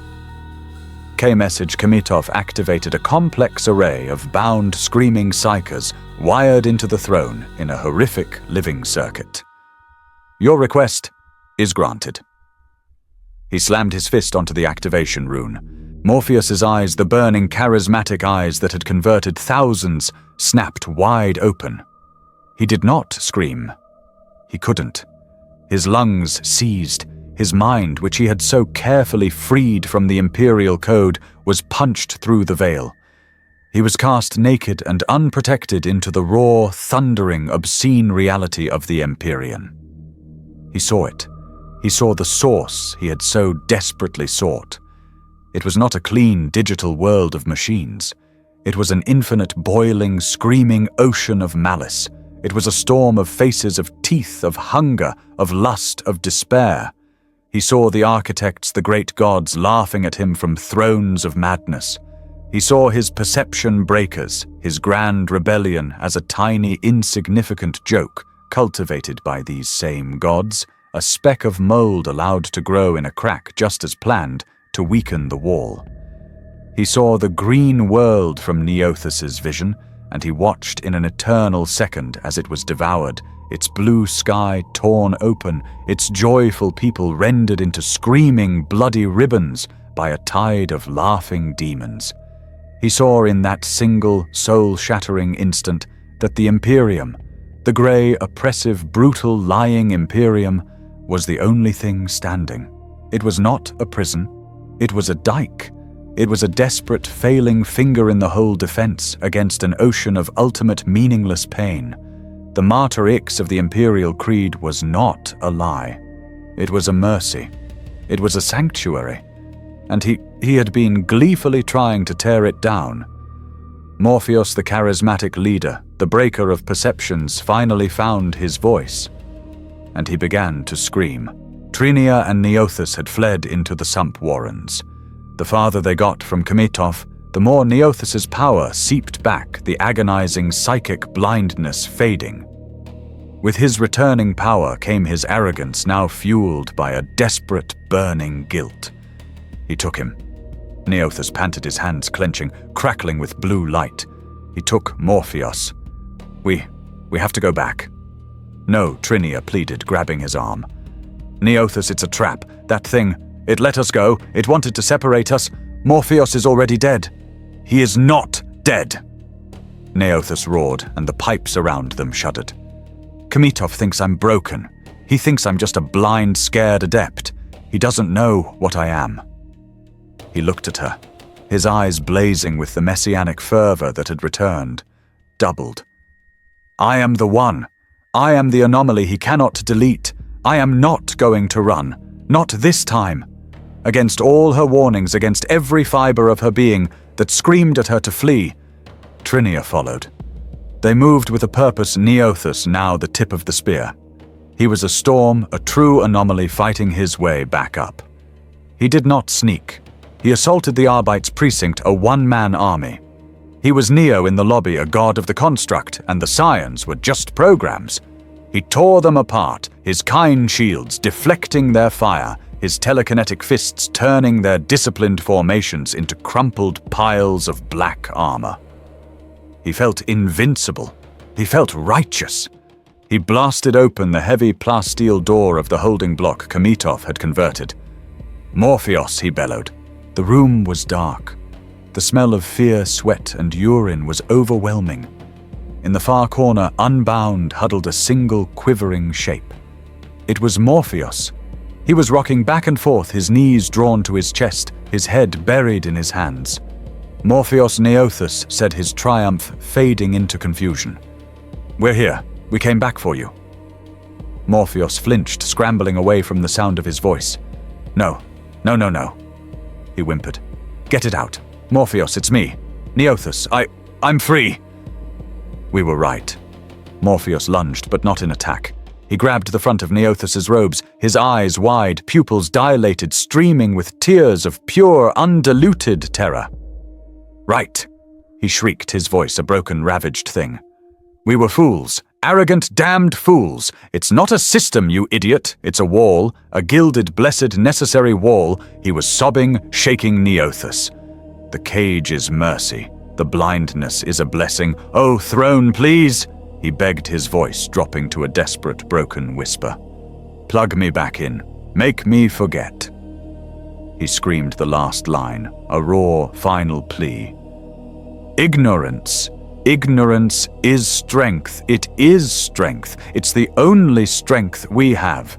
Did you hear that, heretic? The synthesized monotone of Inquisitor Kmitov echoed from the doorway. He was standing there, his black armor pristine, flanked by two new Scions. His bolt pistol was aimed casually at the ceiling. He had been waiting. The anomaly has finally perceived the logic of the system. Your truth is a plague. The Imperial creed is the only cure. Kmitov, with a flick of his wrist, tossed a simple standard-issue las pistol onto the cell floor. It clattered to a stop at Morpheus's feet. You sought the truth, breaker of perceptions. You found it, and it has, as I predicted, broken you. You have one final logical choice. You can embrace the truth you have found, or you can accept the lie of Imperial oblivion. Morpheus stared at the gun. He looked at the screaming, laughing, hungry void he now saw every time he closed his eyes. He looked at Neothus, his face a mask of pity and terror. Don't let it in. Neothus, he whispered, his last moment of lucidity. It's just as planned. He grabbed the las pistol. Neothus screamed no and lunged for him. But Morpheus was faster. He didn't shoot Kmitov. He didn't shoot Neothus. He shoved the muzzle under his own chin. The Emperor protects! He sobbed a final broken prayer. He pulled the trigger. The flash was blinding, the sharp crack echoing in the small cell. Neothus froze, his mind shattered by the suicide, by the words, by the reasons. Morpheus, his teacher, his prophet, was dead, killed not by the Imperium, but by the truth. A satisfying, logical loop, Kmitov stated. The virus self-terminates. He raised his bolt pistol, the black eye of the muzzle centering on the stunned, unmoving Neothus. Your turn. Before he could fire, Trinia screamed. A wave of pure, desperate force, not from her, but from Neothus. A wave of grief and rage so profound it blew the entire outer wall of the precinct into the night air. In the chaos, Trinia grabbed the catatonic Neothus and jumped, pulling them both into the 1,000-meter darkness of the Underhive. They fell, escaping once more, but this time they left their revolution, their faith and their leader dead and smoking on a cold steel floor. They were ghosts, hunted by the iron fist of the Inquisition and haunted by the shattering final truth of Morpheus. Neothus was a broken thing, a vessel overflowing with a power he was now terrified to use. Morpheus's last screaming words, "Plug me back in," had been a curse, a recantation that had poisoned Neothus's entire revolution. The truth he had been spreading felt like a plague. He had seen what it did to his prophet. The man had looked into the void and begged for the mercy of the cage.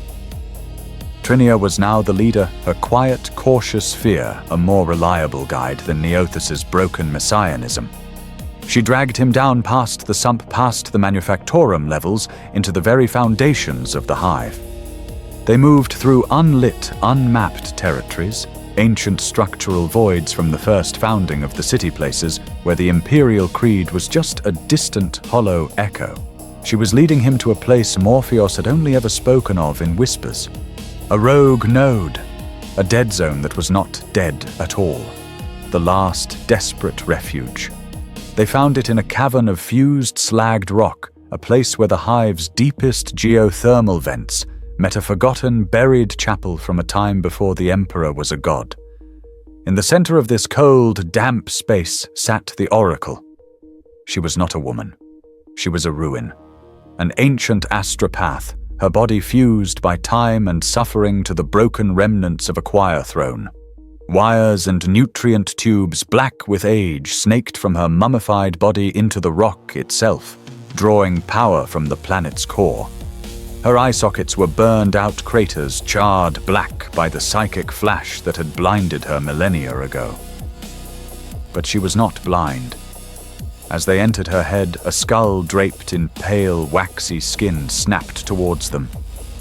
Her mouth did not move, but her voice flooded their minds, a dry, static-filled whisper of 1,000 overlapping voices.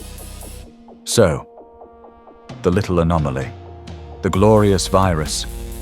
You have met the firewall. Neothus flinched, his mind reeling from the contact. He had been avoiding his psychic senses, terrified of what he might see. The Oracle's presence was an unavoidable, ice-cold intrusion. "You..."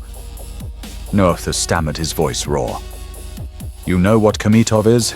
He is a blank, a hole in the song, a soulless thing," her thoughts rasped, filled with an ancient weariness. "He is the system's logical final answer to the question that you are. He is the ultimate no to your ultimate yes. You cannot fight him, Neothus. You cannot rewrite a man who has no code." Morpheus. He saw the truth. Neothus whispered his guilt a physical weight. It broke him. Was he right? Is the cage? Mercy, the Oracle's skull-like head tilted a gesture that might have been a nod. Your prophet saw the sun, and his eyes were burned out. He saw the source you all seek. He saw the terrible, hungry truth of the outside, and he found he preferred the lie. You are not the first anomaly. The Oracle's voice continued, a chill seeping into her thoughts. You are just a new chorus in a very old, very terrible song. You are part of a cycle. The system, the Métier X, as your dead friend called it, has been running this diagnostic for 10,000 years. An anomaly appears. It wakes up. It demands freedom. It rattles the bars. And the true jailers laugh. Who Neothus demanded a spark of his old fire returning. Who is the true architect, the Emperor? For the first time, a feeling radiated from the Oracle. It was a dry, skeletal mirth, a psychic laugh that felt like fingernails on slate. The Gilded King on his broken throne. He is no architect. He is the lock. He is the central screaming cog in the machine, a prisoner of his own failed design. He is the first, last, and most damned soul in the entire system, holding the door shut with the raw, undiluted power of his own eternal agony. Neothas stared, the scale of the revelation staggering him. If the Emperor was a prisoner, then who was the jailer? The one who showed me the glitch, Neothas said, the realization dawning in horror. The one who planted the green world file. The one who wanted me to break the seals. Yes, the oracle's voice was now a venomous whisper laced with a fear so old it was part of her very being. The one who wants the wall to fall. The one who seeds these rebellions, who nurtures these viruses in the hopes that one will finally succeed in burning the system down. She showed him an image in his mind, a vast, swirling, laughing, monstrous eye made of pure change and madness. You have been looking for the architect. You have been praying to him all along. The great thirst, the changer, the lie that tells the truth. Her final words were a death knell. The Martyr EX cannot be destroyed, Neothas. It can only be negotiated. And the true architect, he is waiting for you to make your move. Trinia grabbed his arm, her eyes wide, her entire body shaking. Neothas, she is a monster. She is mad. We have to go. We have to hide. But Neothas stood rooted, his mind locked in the oracle's ancient static-filled thoughts. He is waiting for you. The words were a death sentence and an invitation. He was trapped. Kmitov, the soulless firewall, was hunting him in the physical realm. The screaming void that broke Morpheus was the price of truth. The golden cage of the Imperium was a lie he could no longer believe. All doors were closed, except the one that had been opened for him, the one that had started this. If I am a tool, Neothas said, his voice a low, trembling thing, then I will face the hand that holds me. No, Trinia cried, her own psychic senses flaring in panic. Neothas, don't. That is the one true path to damnation. That is the voice Morpheus warned us about. What choice do I have left? He roared, turning on her. His face a mask of desperation and grief. To be deleted by Kmitov, to go mad like Morpheus, to hide in this pit and rot like her. He gestured to the skeletal oracle. The system wants me erased. The truth wants me broken. I am the anomaly. I will speak to the one who wrote me. He shut his eyes, ignoring Trinia's desperate pleas. He pushed his consciousness out. He bypassed the cold, silent mind of the oracle. He ignored the flickering, guttering souls of the hive. He pushed past the suffocating golden lattice of the imperial creed. He aimed his will, his very essence, at the roiling, screaming chaos beyond it. He did not beg. He demanded. You, the architect, the one who showed me the green world, the one who seeded the glitch. You wanted me to wake up. I am awake. You wanted me to break the system. I am breaking it. Now, talk to me. For a single terrifying second there was nothing. A void more profound than Kmitov's. Then, an answer. It was not a voice. It was a hook. A sudden, overwhelming and infinitely complex presence that snagged his very soul. Plus plu, a T-T-E-N, D-plu.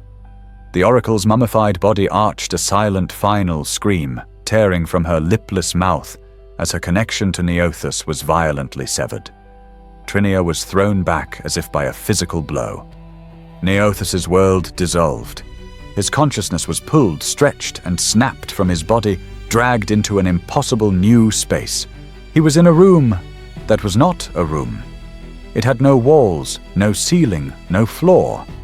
It was a vast, horizonless chamber made of pure, shifting, crystallized potential. Colors that had no name and concepts that had no form flashed at the edges of his perception. The air hummed with the sound of a trillion unasked questions. In the center of this logical void sat a thing. It was not a man in a suit. It was a mockery of form, a creature of pure, unbound thought. It was a shifting columnar mass of blue and pink fire covered in 1,000 leering, whispering faces and a constellation of blinking, all-knowing eyes. It was a bird. It was a scribe. It was a lord of change, a greater demon of Tzeentch. It sat upon a throne carved from solidified contradictory facts, and it gestured with a single clawed hand. The gesture was welcome.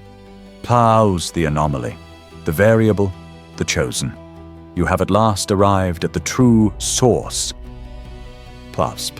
The demon's voice was not a sound. It was a direct, perfect, multi-layered concept injected into Neothus's mind. It was the most beautiful, intelligent, and utterly terrifying thing he had ever experienced. You. Neothus's mind form trembled. You are the architect. The daemon let out a sound like a library of glass books all shattering at once, a sound Neothus understood as laughter. ++. Architect is such a static term, a word of the old regime.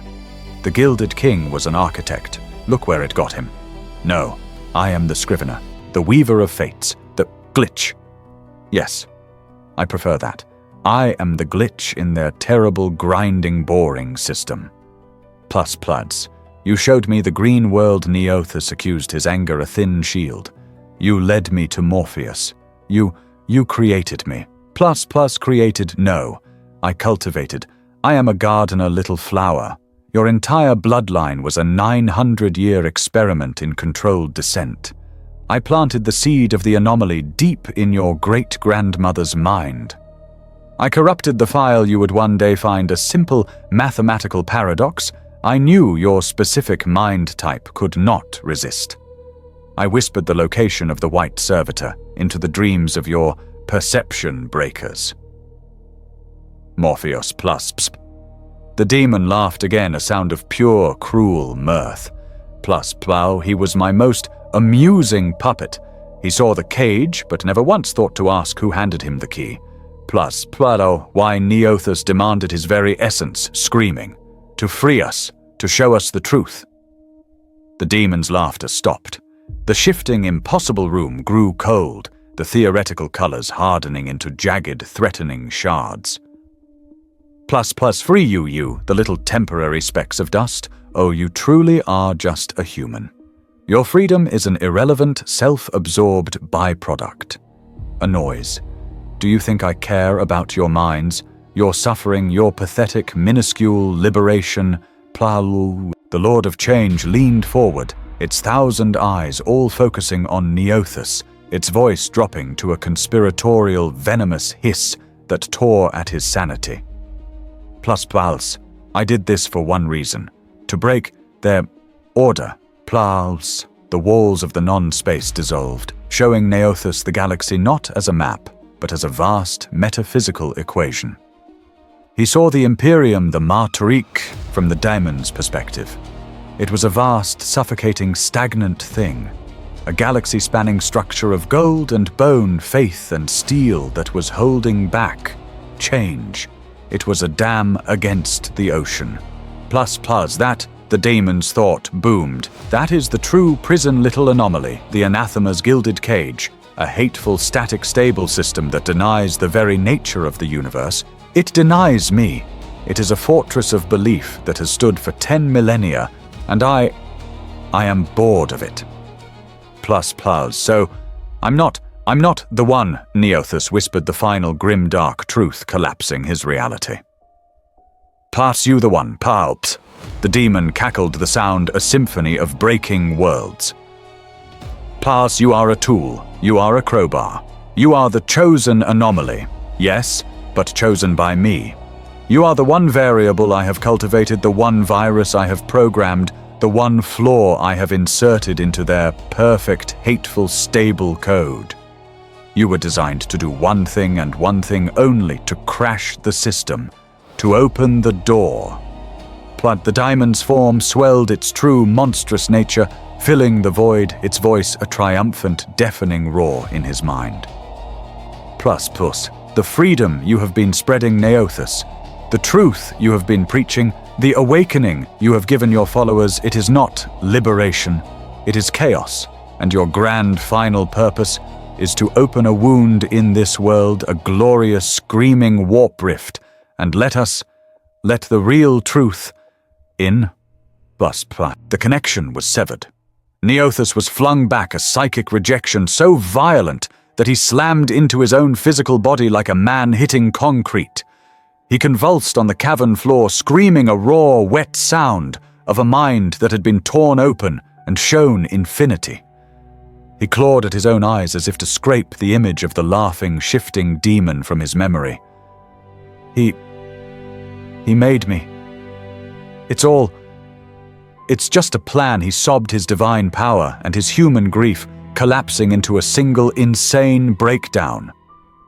Trinia scrambled to his side, her own mind reeling from the psychic backlash. The oracle was slumped, her ancient mummified body, smoking the wires fused to her throne, sparking and dying.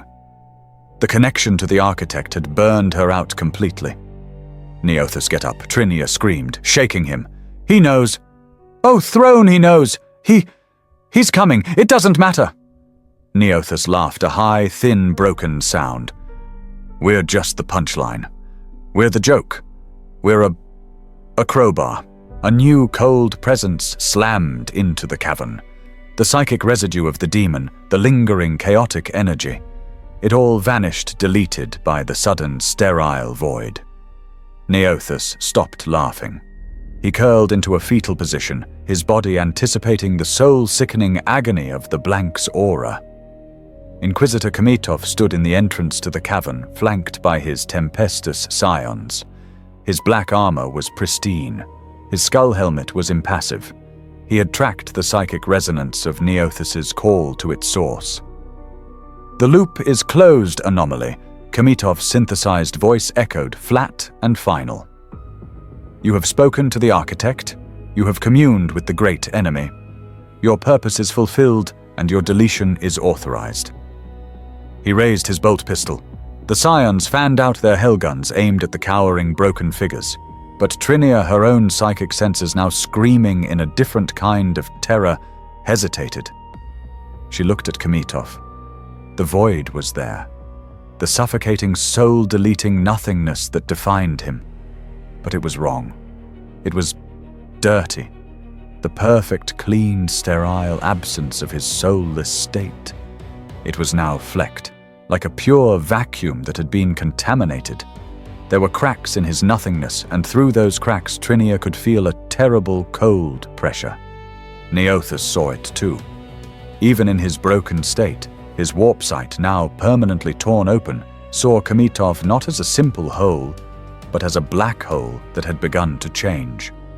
The constant high-volume exposure to Neothus's own runaway power, the direct psychic backlash from a Lord of Change. It had not filled Kmitov's void. It had infected it. It had done the impossible.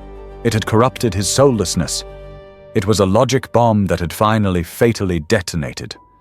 Kmitov stood still for a full 10 seconds, his pistol aimed. Then his arm, in a small, jerky, inhuman motion, lowered. My Lord, the Scion Captain asked, his own disciplined voice wavering for the first time. Kmitov slowly raised his helmeted head. When he spoke, the synthesized monotone was gone. His voice was still a machine, but it was now laced with a biting intellectual sarcasm. A personality. I have seen. Kmitov's voice crackled, the word seen, filled with a bottomless cold disgust. I have touched the truth you worship, anomaly.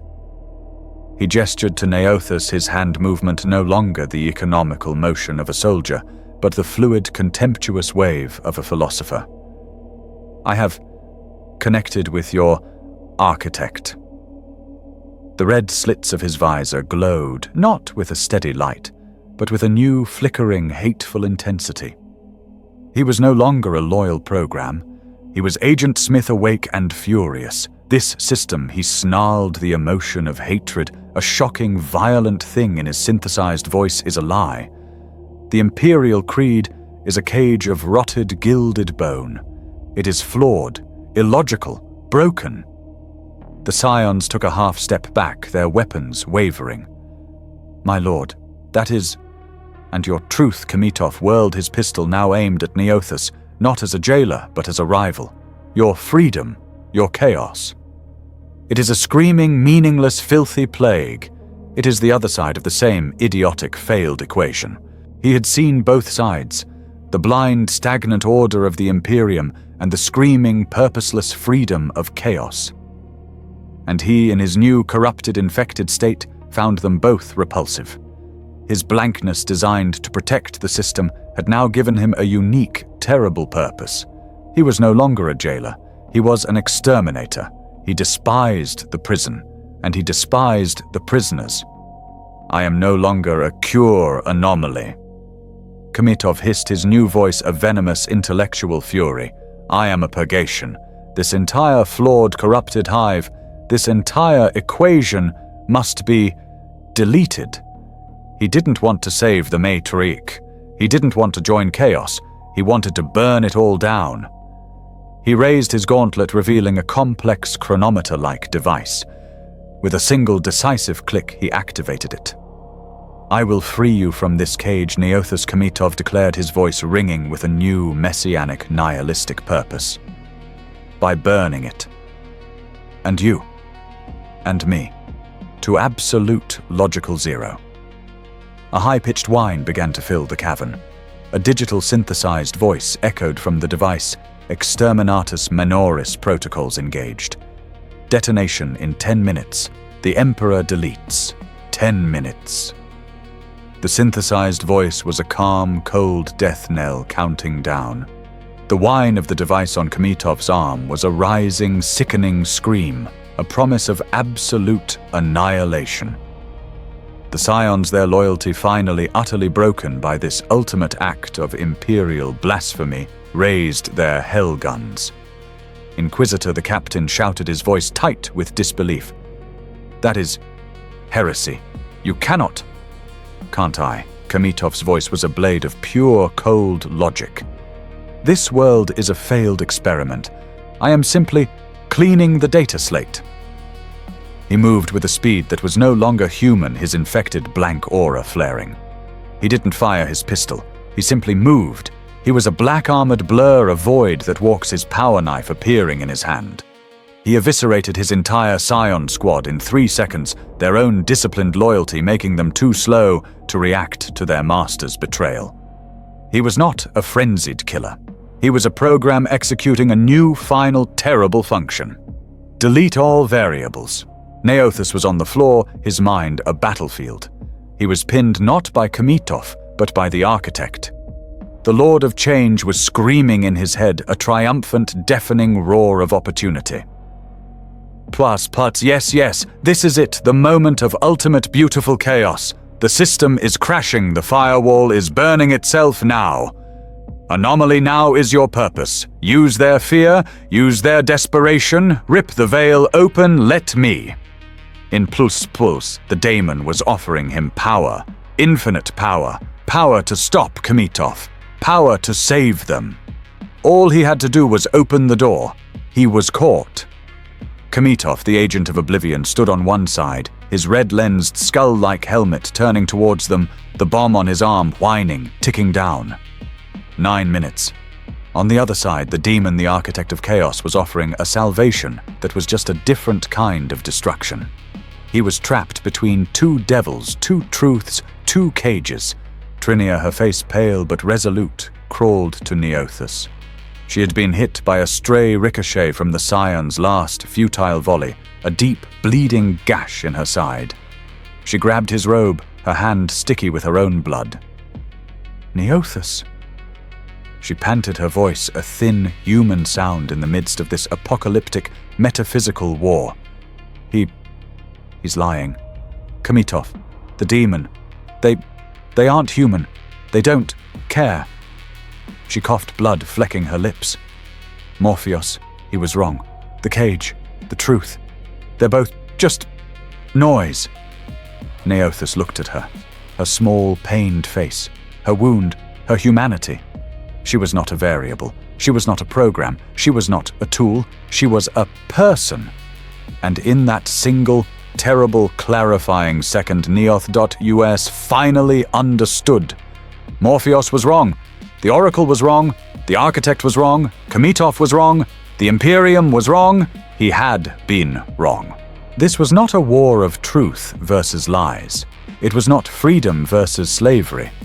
It was them, the screaming, illogical, beautiful, flawed human element, against the vast, inhuman systems that sought to either delete them or devour them. The cold, sterile logic of Kmitov's oblivion and the hot, ravenous chaos of the architect's freedom. Both were just different flavors of nothing. Both were cages. He looked at Trinia bleeding in his arms. He looked at Kmitov, the walking, nihilistic bomb. He felt the architect screaming in his mind, demanding he open the door. Neothos found his third choice. It was not a choice for victory. It was not a choice for survival. It was a choice for defiance. No, he whispered not to Kmitov, but to the daemon. No, he said louder to the philosophy that had driven him. No, he finally roared to the entire damned universe. He would not be a tool. He would not be a crowbar. And he would not let them win. He chose the human. He chose Trinia. The system must fail, Neothos whispered the words, a final, terrible, and absolute revelation. He gently lowered Trinia to the cavern floor. Kmitov the demon. They are just two different types of failure. Two systems, two cages, one of cold logic, one of hot madness. But I am the anomaly, and I choose.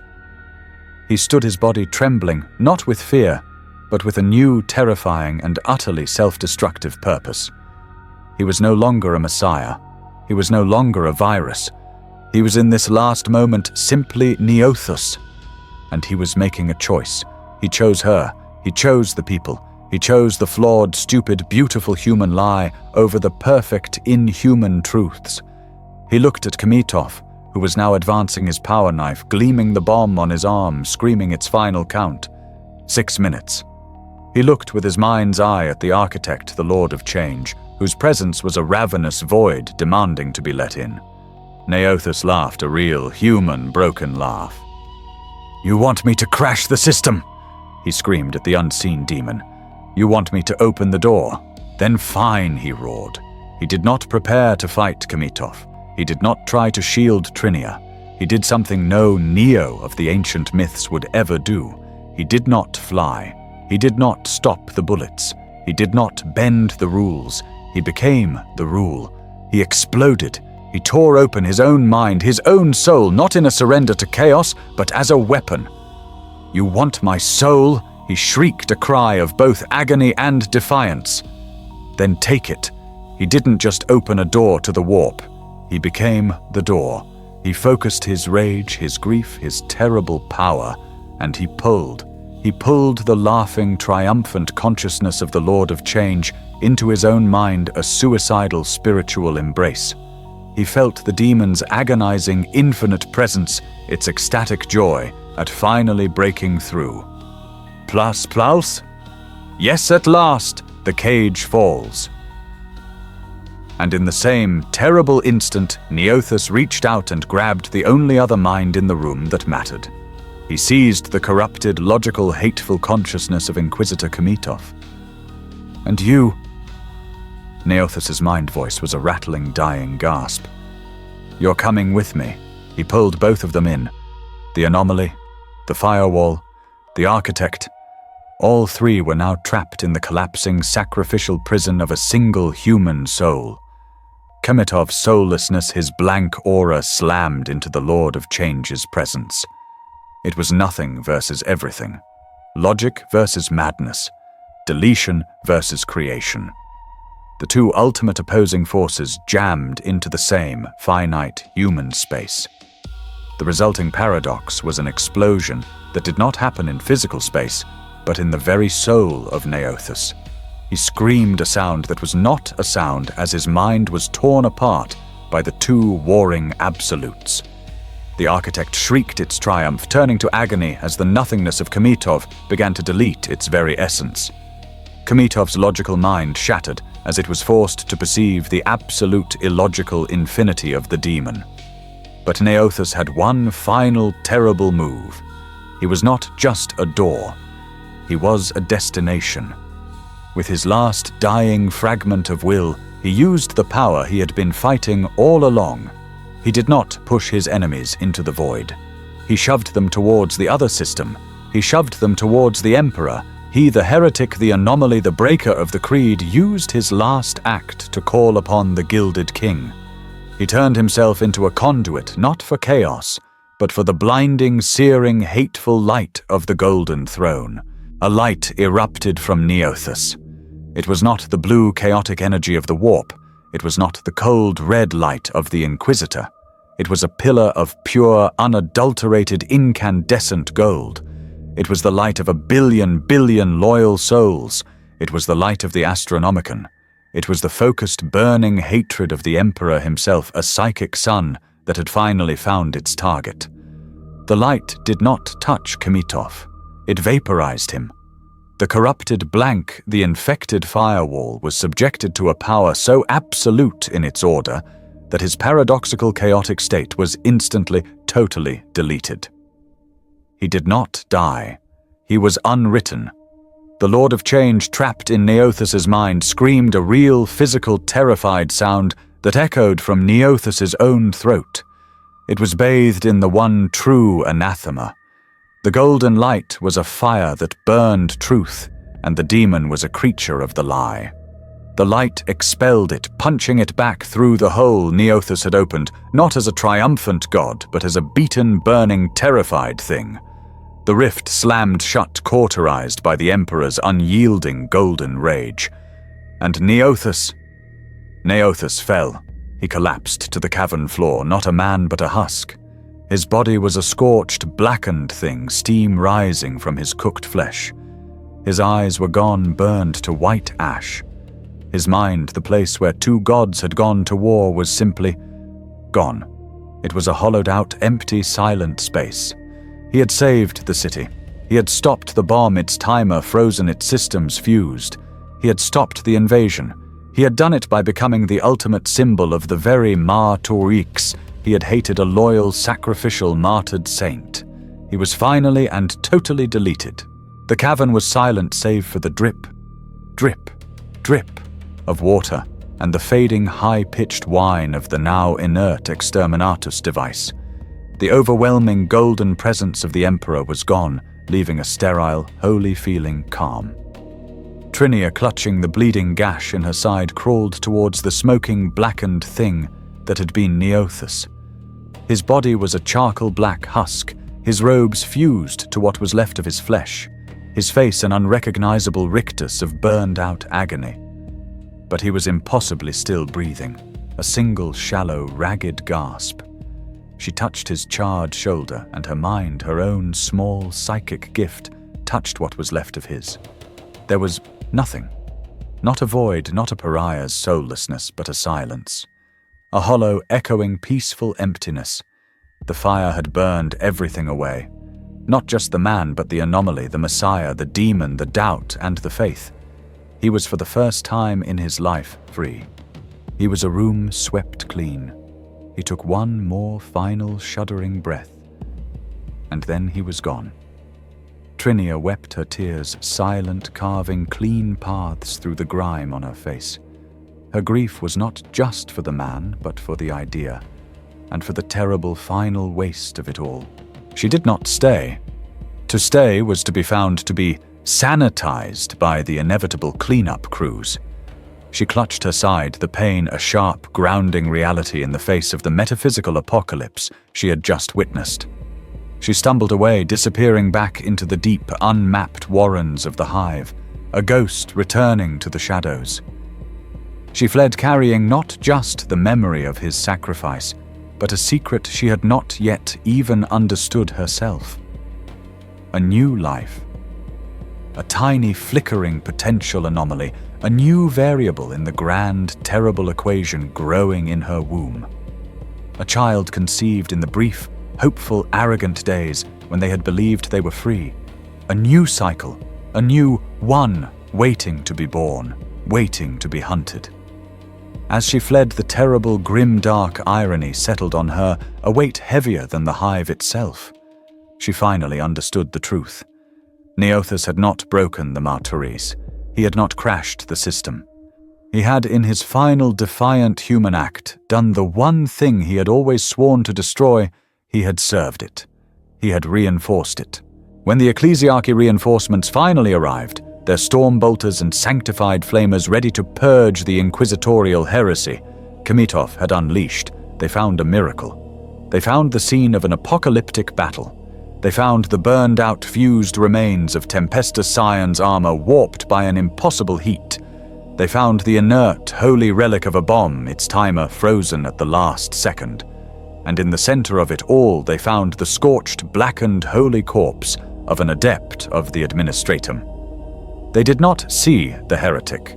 They did not see the anomaly. They saw a saint. They saw a simple, pious man who by the evidence had stood alone against a demonic incursion. The architect faced down a traitor Inquisitor Kmitov, and in a final glorious act of self-immolation had called upon the Emperor himself to cleanse the world.